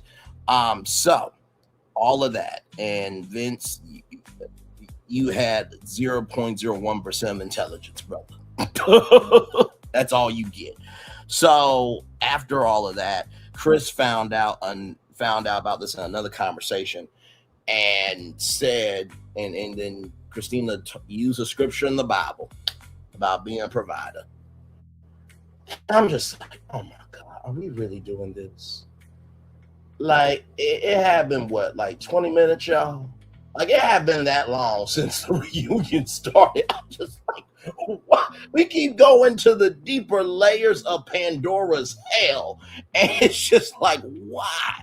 And so Bello, coming through as the smooth car salesman politician that he is, says, I'm guessing your love languages are acts of service and gift giving, and that men do, acts gradually.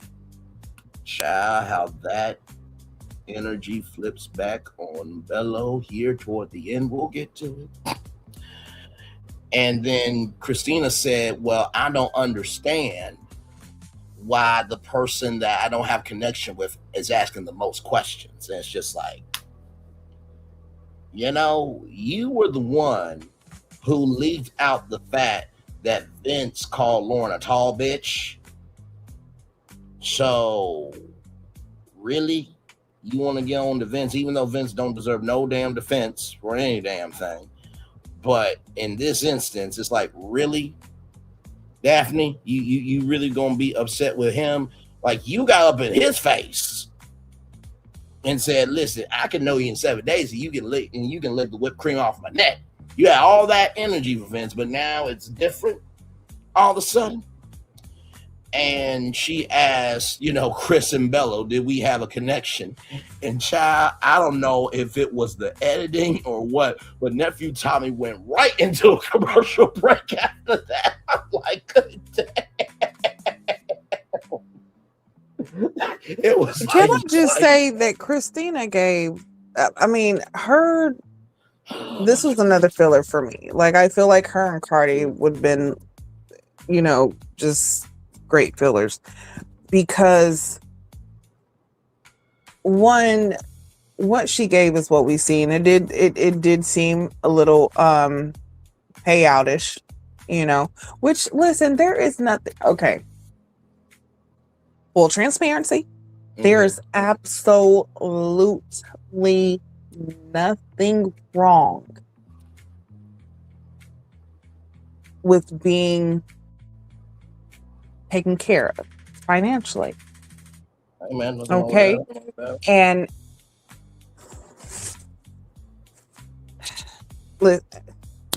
okay, I can't say too much, but sometimes it's understandable. Okay. All right. Certain businesses, payment is necessary. Okay. What type of payment?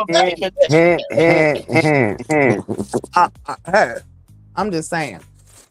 Listen, servers So you get got paid. that paycheck on ready to die. Listen, I'm just saying. Sometimes, and it's not even just sometimes, because I am an avid believer that time costs, because that's the one thing you could never get back is time. So why not charge for your time, especially if it's a situation where it's transactional? Your time cost. It's not the act. It's not what you're doing. It's the time itself. Okay. Period. Point fucking blank. But in this process, just like Bello said, gift giving is a thing. And I feel like in a relationship, it's mutual. It's not just the man's job. It's the woman's job to give her man gifts. It's a woman's job to take her man out sometimes and pay for the bill. And listen, sometimes men want to be taken care of too. Men like gifts. Hello. Flowers aren't just for women. Cards aren't just for women. Chocolates and men like to unwrap gifts too. Okay. Amen. That is or if you are the truth. Continue. So it's very Come on, right. understandable when you want that in a relationship. But again, when you're going through this process and you're first meeting someone and you're in the process of wanting to be loved and looking for love, don't lead with that. Get some understanding. Just like, the conversation, like she said with Devon, it was gradual. It was so gradual that he felt like he came up with the idea. Okay. If that's how it is, then that's a good thing. Let it be gradual like that. But don't make it where you're asking, your connections. You're asking several different people the same thing just to see what response you get and who you get it from.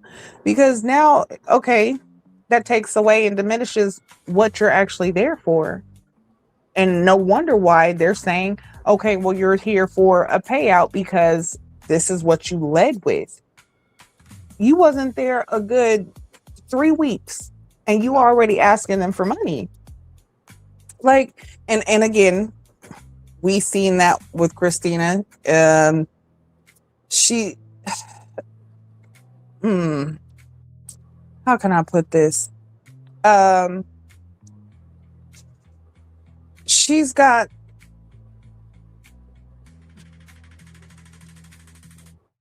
wants to be a star, but right now she's only a light bulb. Damn. Okay. Listen, still bright, but just not reaching as far as what she thinks. Just like, she can't go to a concert if she's not performing because she just, like, come on now, you are not Beyonce. We don't know who you are. Honestly, I believe my daughter has more music on Spotify right now than she probably does. Not saying she does. I don't know. It's possible not. I don't know. I just know that my daughter drops shit damn near every month. Okay. So, oh my god, it's like, you know what I'm saying? Like, but you're leading with that. And I felt like that's what it was. And she felt like she was more than what she was. And she expected these men to kind of bow down to her and do what she want because of who she sees she is, which is, hey, fine, have that self-esteem and have that quality, but be realistic too.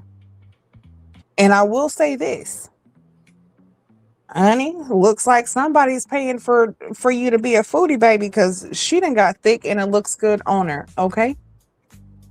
I don't know if she's pregnant, or if she just had a baby, or if she just eating good in the neighborhood. I don't know. Devon sitting close like he's paying for all of her meals, and that is fine if you are. Shout out to margaritas that have a where you can eat good, eat good. Listen, he want his baby back ribs. Okay, Chili. Okay, listen. I'm just saying. But she's looking good, okay? So whatever it is that she has going on, it seems like she has some good stuff that is happening for her, and I'm glad, because one thing we know is, even though they're going through this process, their person's not everybody's person's here. You know, it's not there. We see it. It doesn't happen. It is what it is, and that was just one of those cases. But yeah. What you got to say? Yeah, brother, go right ahead. Man, this one goes out to Brother Devon. Thank you.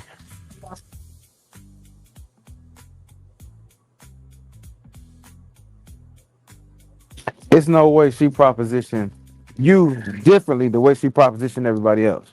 There's no way. So for him to sit there and say, yeah, she made it seem like it was I actually made it seem like it was my idea, you know? How in the world did her proposition turn into your idea?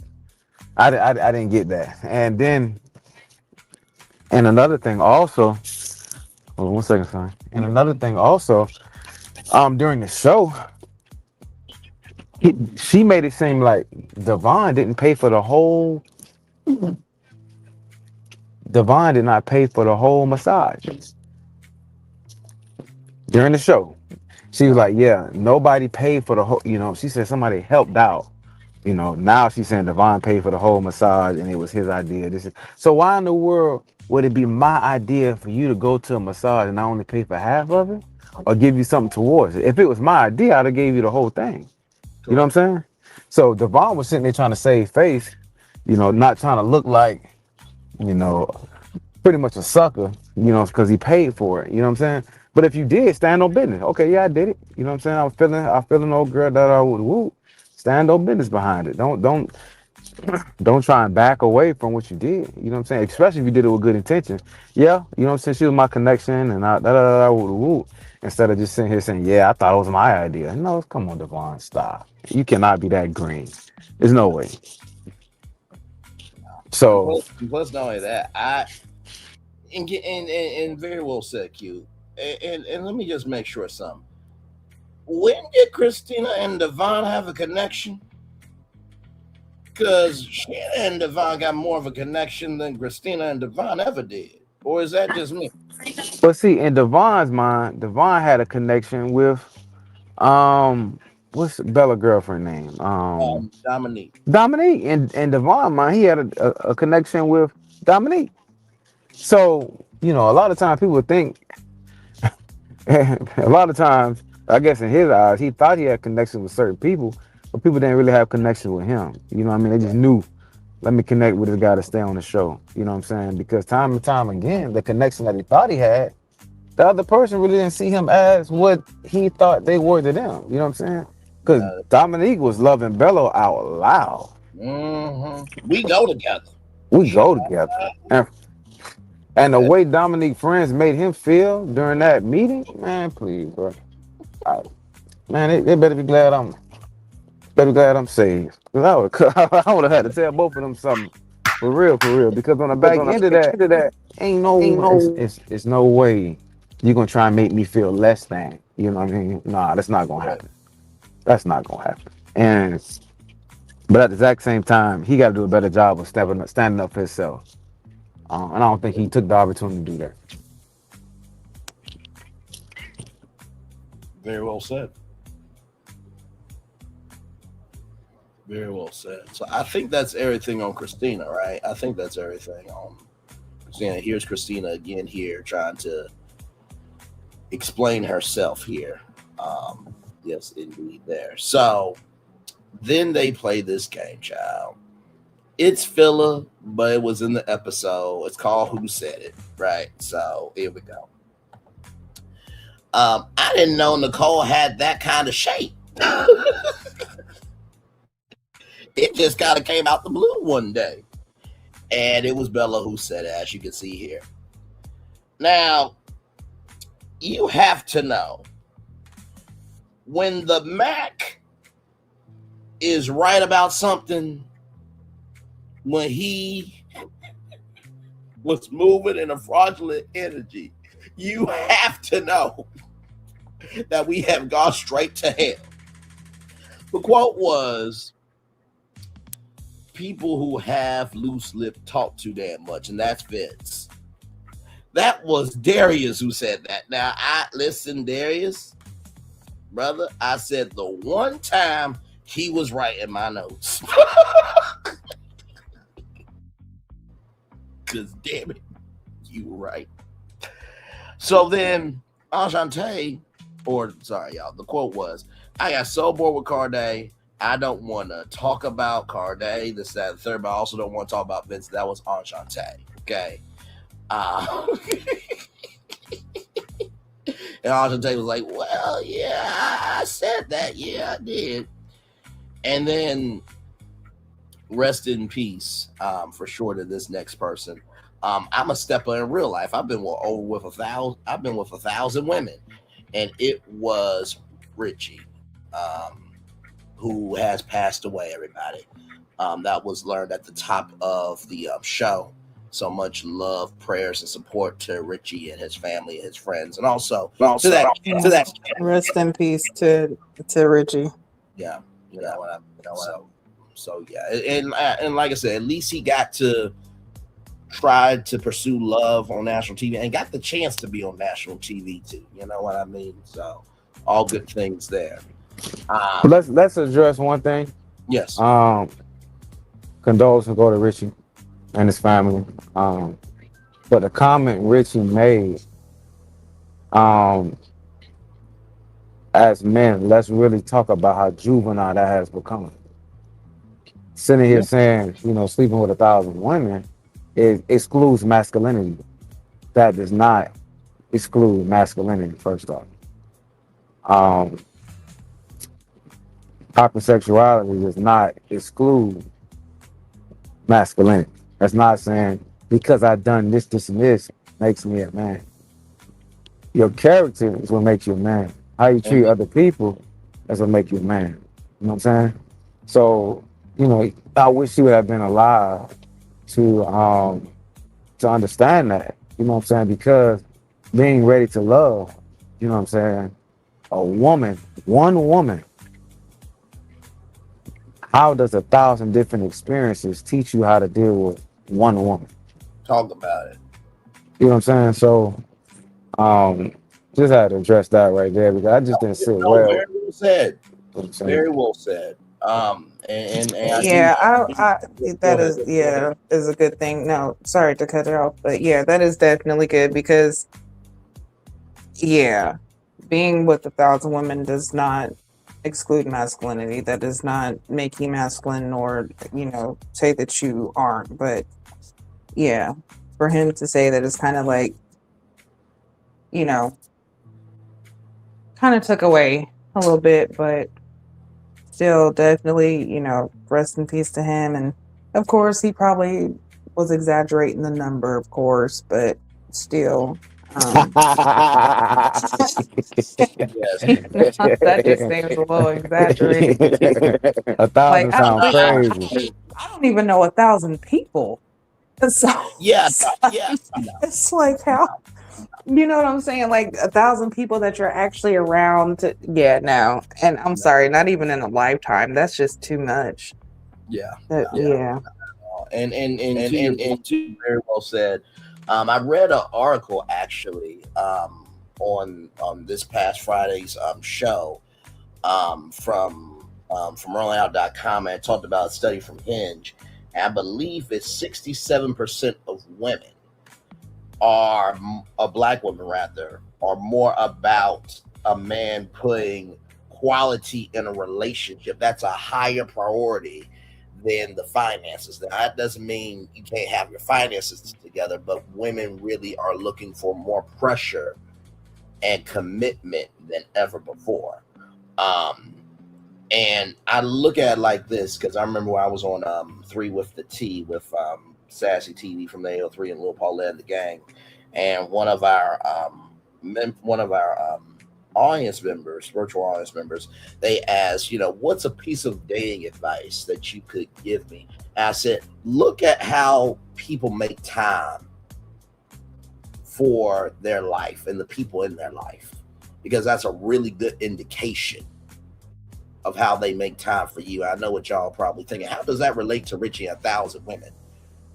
Do you not know how much mental capacity, capability, and comprehension of your faculties you have to have for one woman? Or your mom, your dad, your sister, your brother? Hello. 1,000? Nah, bro. Nah. So very, very well said, Q. Very well said, good sir. And then finally, the last quote. Have you seen Darius? He ain't got an ounce of Barack Obama. And it's just like, bro, if you would have had Donnah, you would have been able to take a victory lap with this, but you can't say shit. So that was Vince. Oh my God, as technology catches up here, there we go. So, shall we get to Bello and Dominique? Oh, Lord. Grand opening, grand closing of a part 1. So, like I said, things happen and things don't.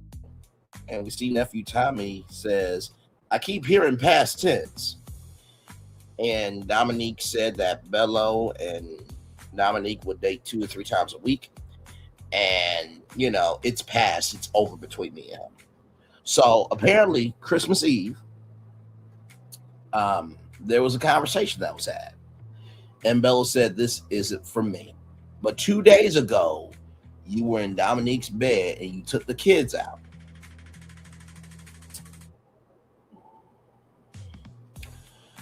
So he said what we've been saying up here, and many other reviewers as well, I believe, that he was not thinking about what he wanted for a actual relationship. So he was like, this ain't working for me. And so Dominique said, well, it looks like your finances and your business are not being in order. And then on top of all that, for Bello to say that Dominique is not worthy of being a wife and a mother after they've already discussed her having miscarriages, this, that, and the third, okay? Which I just felt my whole soul sunk, shooketh, and was smashed. Because, as I often say, people have to earn the right to hear your story, but more than anything, they got to earn the responsibility to be a part of it. And Bello, I got to ream you out just like I did Vince. For you to say that she is not worthy of being a wife when y'all gave that, oh, I love you, you love me, we love we, on the top of that roof, and y'all were riding on each other in more ways than one on that getaway, allegedly. We don't know, but child, you can't be connected. There wasn't something there weren't something to make a connection. But then on top of that, after this woman opened herself up, not just to you, but to national television, that she has had miscarriages. And for those of you who don't know, if you haven't looked at the mortality and maternity rates of Black women in pregnancy, it will piss you the hell off. I remember the brat when she was going through her pregnancy, that there's this thing that can be like an ovarian cyst that can be on top of your and I might butcher this, so please don't at me, y'all. I'm saying this to make a point, that there can be cysts on top of your vagina, and so they got removed. No, wait a second. No, okay. I was trying to come. I'm sorry. That reminds me of really like when my son was younger and he said his fallopian tubes was in his throat. I was like, no, son, you don't have fallopian tubes, and they're definitely not in your throat. So the sister on the ovaries, which is inside. Yeah. I'm in good faith, y'all. Okay, good damn.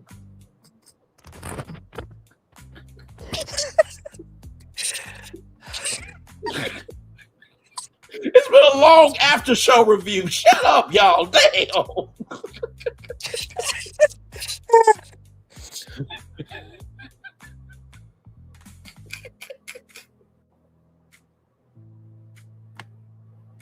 Go ahead, Gigi. Damn it. Shit. Oh, God. Yeah, just the situation with Bello and Dominic was definitely one. We already seen it. We called it, said we knew it wasn't gonna last. Which is sad. But I feel like what was worse is how it ended, and like how he kind of just basically just threw her away like that, basically saying that she's not, the wife and mother that he wants after them having this conversation. And this was, something that was said, and they both, are very,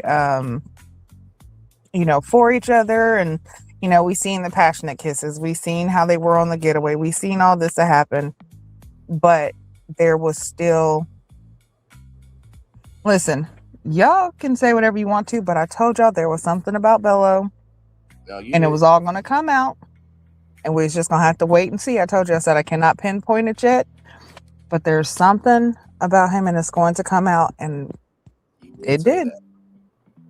No, you absolutely did, because then, and by the way, to everybody that's going to at me in the comments, okay, to everybody in the bushes that may want to drop down and be like, you really need to stop talking.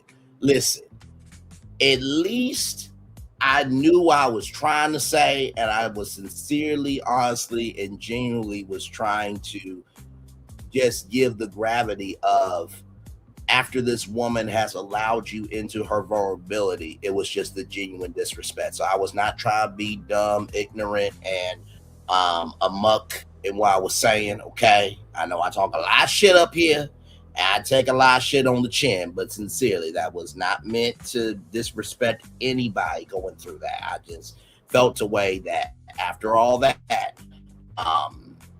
that should have been more respected.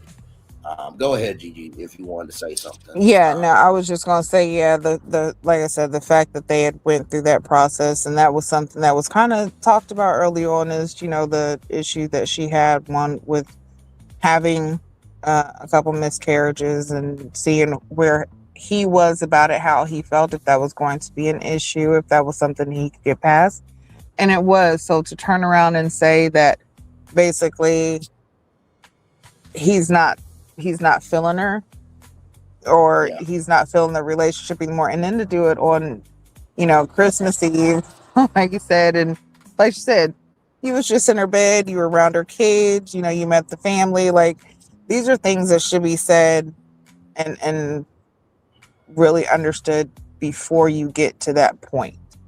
Absolutely. So that you aren't breaking hearts, and you're not involving other people who otherwise wouldn't be involved. Yeah. And just like she said, and something else that is, also telling, he met her parents and her kids, but she didn't meet his family. And she even said that he had another girlfriend. So, and I think if we go ahead and look back let's go ahead and rewind. But I think I said that. No, you did. It's going to come out that he's got somebody else. Watch. Yeah, it has. Because we showed a picture of the Reddit that showcased that he was doing something, and somebody said, does it look like it was on the same day? And by the way, y'all, Gigi came in and helped me out with that, because she knows I'm very much well aware, probably more aware of other things going on in the culture than most men on YouTube in our sector. So she was just looking out for, but she knows I meant that in very kind, just, and good energy, is what I was trying to say. And to that point, stand on business about me. I didn't meet your family, and you have a girlfriend, bruh. Like, you and Vince are just Oh Lord, I don't know what else to say. I'm just Listen, the best thing to do is leave it how they left it, and this is our to be continued, because that's where it was at with Dom and Bello. We are at a to be continued. So, I and then mean, we have the preview here with Shanna and yeah. Steven.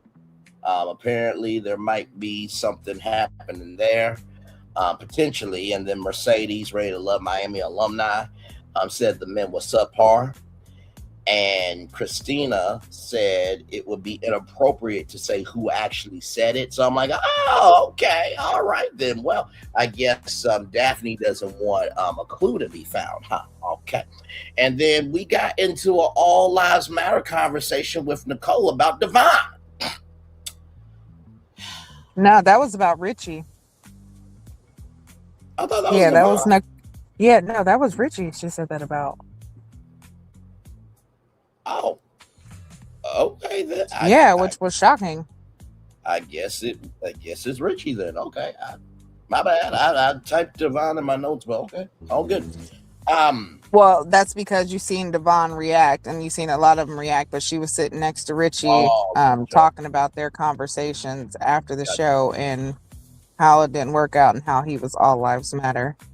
Gotcha. Okay, thank you, gorgeous, for the context, conjecture, and connection. And child, that's pretty much it. That's everything.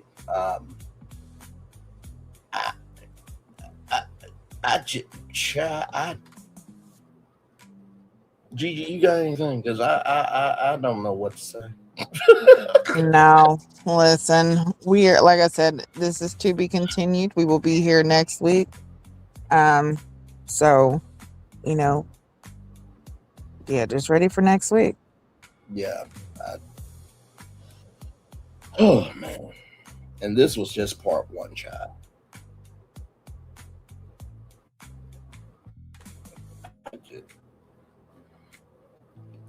There's no way in heck. I just kind of wonder what's the fudge we did see. Because if that's the fudge that made it into the damn show, I can only imagine what we did not see.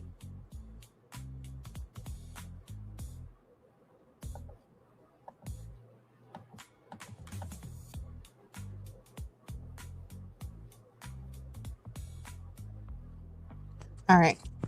Sorry. Ordering food right now. But yeah, this is definitely, I actually agree with Q said. Doing this in a 3-parter, especially after what we've gotten, from this episode. Next week, there's really not going to be too much. We really don't, we have Darius and Ashley, and then, continuing on with Dominique and Bello. It's not really too much more that I feel like a 3-parter would have done, unless we were to extend out, the situation with Donnah and Vincent and Nicole, that whole thing. We extended that out. But other than that, I think we just have to wait till next week and continue on. But thanks everybody for being here. Make sure you like, share, comment, and subscribe. Ucha was supposed to be here, but she's out saving lives, so much love to her where she's at. And much love, everybody. Yes, yeah, indeed. Hopefully she's here next week. But all right, gotta get out of here, everybody. Good night. Yeah. Well, y'all, that is our Ready to Love season 11, episode 13 after show. And child, what a after show it was. Anytime that we review Ready to Love, the energy of this show, it brings so many people together in so many different ways. And you do get to a point where it's like, can we honestly believe in love anymore? And I think the energy I had throughout this review was, it's so hard to believe in love because I'm sure that you have friends and family that they are lovely people, but they are afraid to step out there because they've been hurt too many times. And that frequency of energy that I had was just basically just pent up anger of like, I know that people in real life are struggling with trying to find somebody, but you have an opportunity to find somebody and this is what you do. So everything that I said tonight, I meant it based on the behavior.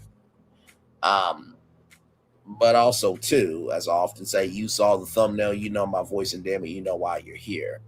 And to Donnah, Vince, Nicole, Lauren, any of y'all, if y'all want to come up here, feel free. Now we said what we said, but also too, you're a human being, right? This is a moment in time. By the new season, we're gonna have the same energy for some new people. But if anything, I think what this has gone to show us is that we all need to be responsible, not just for what we create and not just for what we consume, but how we invest into each other. Amen. So shout out to everybody in the bushes. Hopefully you guys enjoy the show. By the way, it was like 10 people, 11 people here. Thank you all so much. Y'all have no idea what to do for us when you guys come here. And like I said to the chef who said this is the best real content about the show, thank you. I said this to Gigi earlier today. When I got on with this team, I didn't know what my place was going to be. I didn't know if I would be able to relate to the show, this, that, and the third. But the show gives me hope, but also shows me what I need to work on too. And I'm glad that in this climate that we are in right now, that was completely unavoidable. That was completely avoidable, by the way, rather, that we have an outlet to see that we can actually love on each other. Amen. So with that being said, y'all, let's get to the daily motivator, then head on out of here. My Lord Jesus. Oh man, let me get the daily motivator up for y'all. Here we go.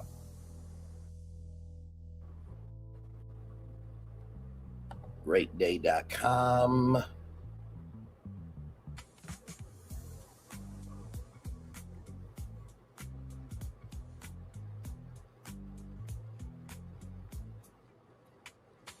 Let's see here. Come on now.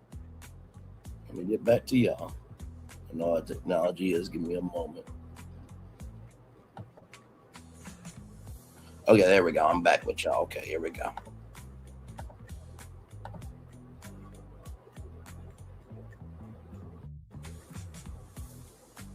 All right, here we go. Time for the daily motivator, everybody. Yes, indeed. Anyone who conducts an argument by appealing to authority is not using his intelligence. He is just using his memory. Leonardo da Vinci very well said. It's time for the daily motivator for Saturday, January 31st, 2026. Missing out. It's okay to miss out. In fact, it's more than okay. In order to do anything meaningful, you have to miss out on other things. If you attempt to be involved in everything, you'll end up with no focus or connection to anything. Choose intentionally how to invest the irreplaceable moments of your life. Seize upon opportunities to involve yourself deeply and let go of temptation to spread yourself too thin. Dispense with any concerns you have about missing out. Instead, focus your energy on improving the quality and purposefulness of what you're actually doing. You're always missing out on many things. The key is to make whatever you are doing even better than anything else you could be doing. Fill your days with people, activities, thoughts, and feelings that give true richness to life. What matters is the fulfillment of making a meaningful difference, not whether this path or some other one will get you there. Rather, Ralph Morrison. Let's talk about missing out. When we talked about tonight's after show and what happened with Donnah and Vince. I think that was really the crux of the episode. I mean, if you want to include Bello and Dominique, I think you could include them too. The first thing I would say about missing out, it says here, choose intentionally how to invest the irreplaceable moments of your life. When it comes to women and when it comes to pursuing your dreams, and vice versa, even with men, if you're a woman pursuing a man, sometimes the hardest chance in life is not the chance to get them, but it's the chance to get them back. And when you have an opportunity like this on national television to bring you somebody, to potentially bring you somebody that can make your world better, you don't get a second chance to do that most times. And if you do, it's a lot of love, grace, and space that they've done to give you that shot. So the first thing I would tell you is recognize with those irreplaceable moments, if they feel that heavy to you, give a fuck about those moments. That's the first thing I'll tell you. The second thing is you're always missing out on many things. For 12 weeks, these singles missed out on a lot of life. But for the life they missed out on, they had an opportunity for life to happen to them with the people that were a part of this experience. What I hope we have learned from what we have seen is that when something's in front of us, we will appreciate, we will invest in it, and we will make sure that we respect our resources to have that be a priority.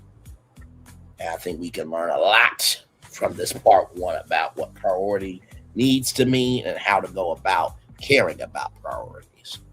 Finally, the third thing, fill your days with people, activities, thoughts, and feelings that give true richness to life.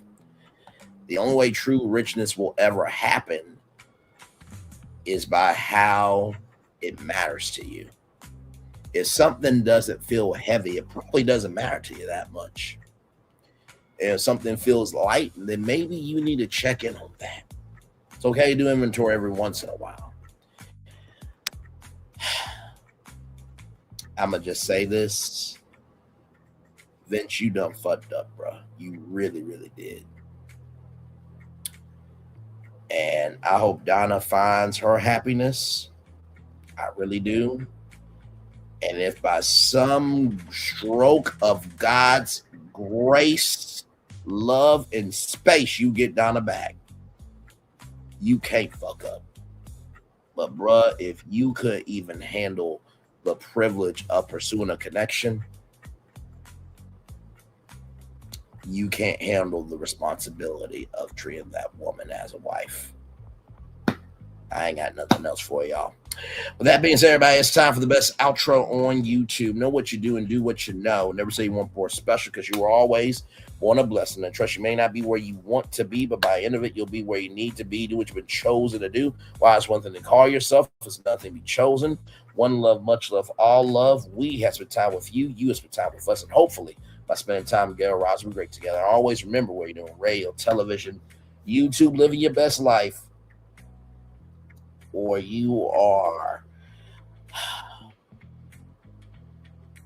or you're recognizing the fact that love is powerful but dangerous, but you're recognizing that not because of what love is, but because of who gives that, who invests in that, who tends to that, is the most important thing for love to even form. Make sure the replay is not just where you watch it, not just where you listen to it, but if you want to experience it again. We love you, we value, we embrace you all. Always remember, or see love, you gotta give it, or see love, you gotta give it, or see love, you gotta give it. Wherever obstacles you've overcome, where successes you have achieved upon this particular day, we are extremely proud of you. But no one else is proud of you. Be proud of your damn self. And finally, y'all,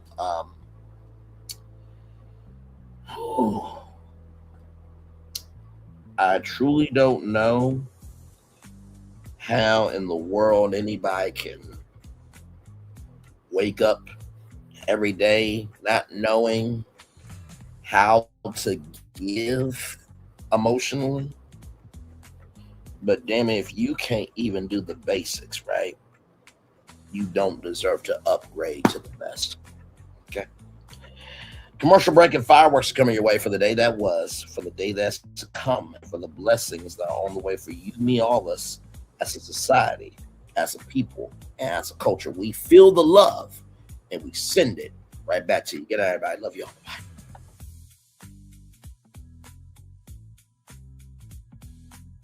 I thought I should tell you they've been talking about you. Yeah, they've been talking about you. They've been talking about the fact that they've done everything they could to stop you and everything they could to block you, but you still win.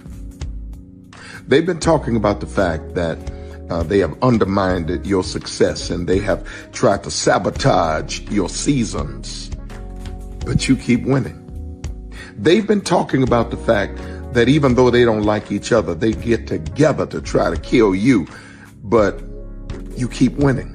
They've been talking about the fact that you were voted least likely to succeed, but like cream, you keep rising to the top.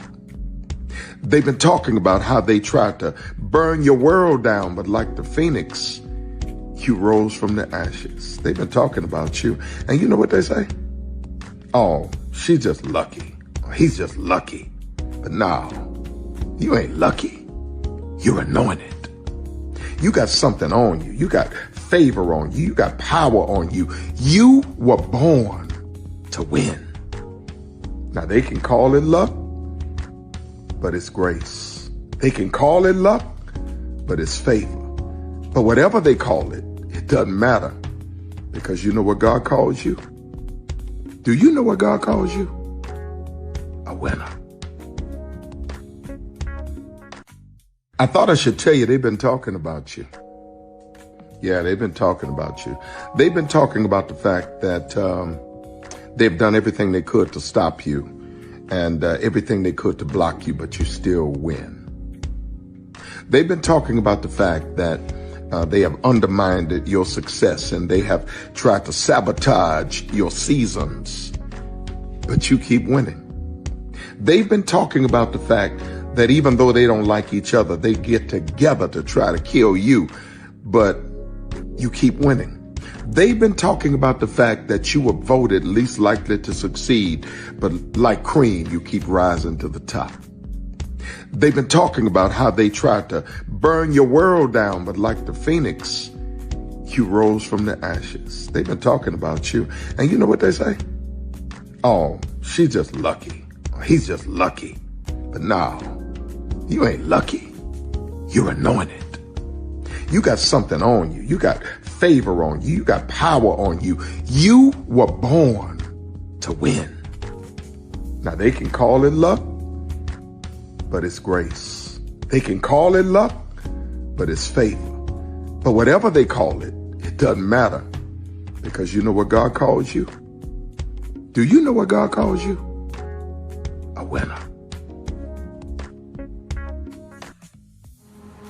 Good evening. My name is Mark Woodbury.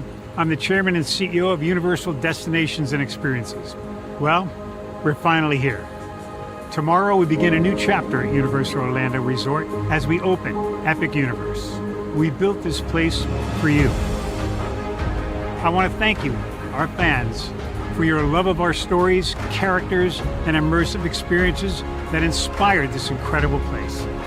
Epic Universe represents over 8 years of meticulous planning, immense creativity, and innovation, combined with unmatched craftsmanship and operational excellence on the part of thousands of people who have brought to life the stories and characters that live beyond each of Epic's portals.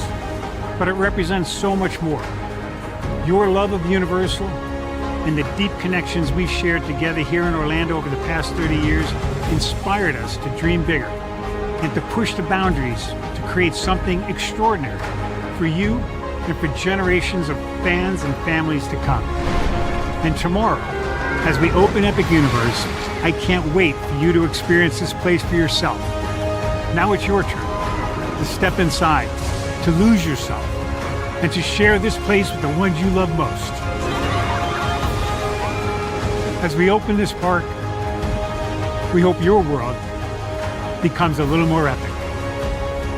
Tomorrow, Epic Universe becomes yours.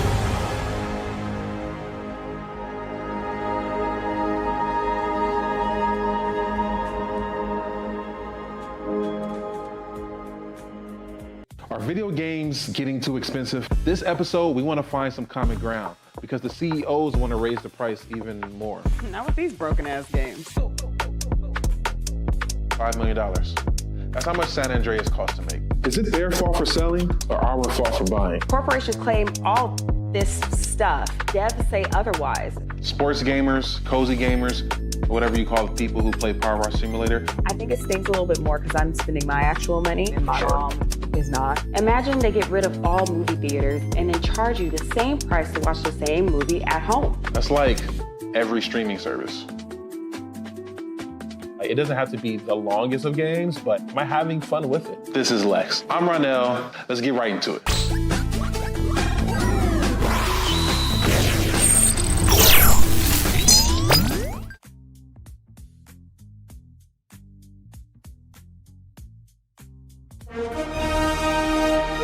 Prepare for a journey beyond imagination, beyond belief, beyond anything you've experienced before. Universal Epic Universe, a new theme park where you'll step through extraordinary portals to 5 immersive worlds.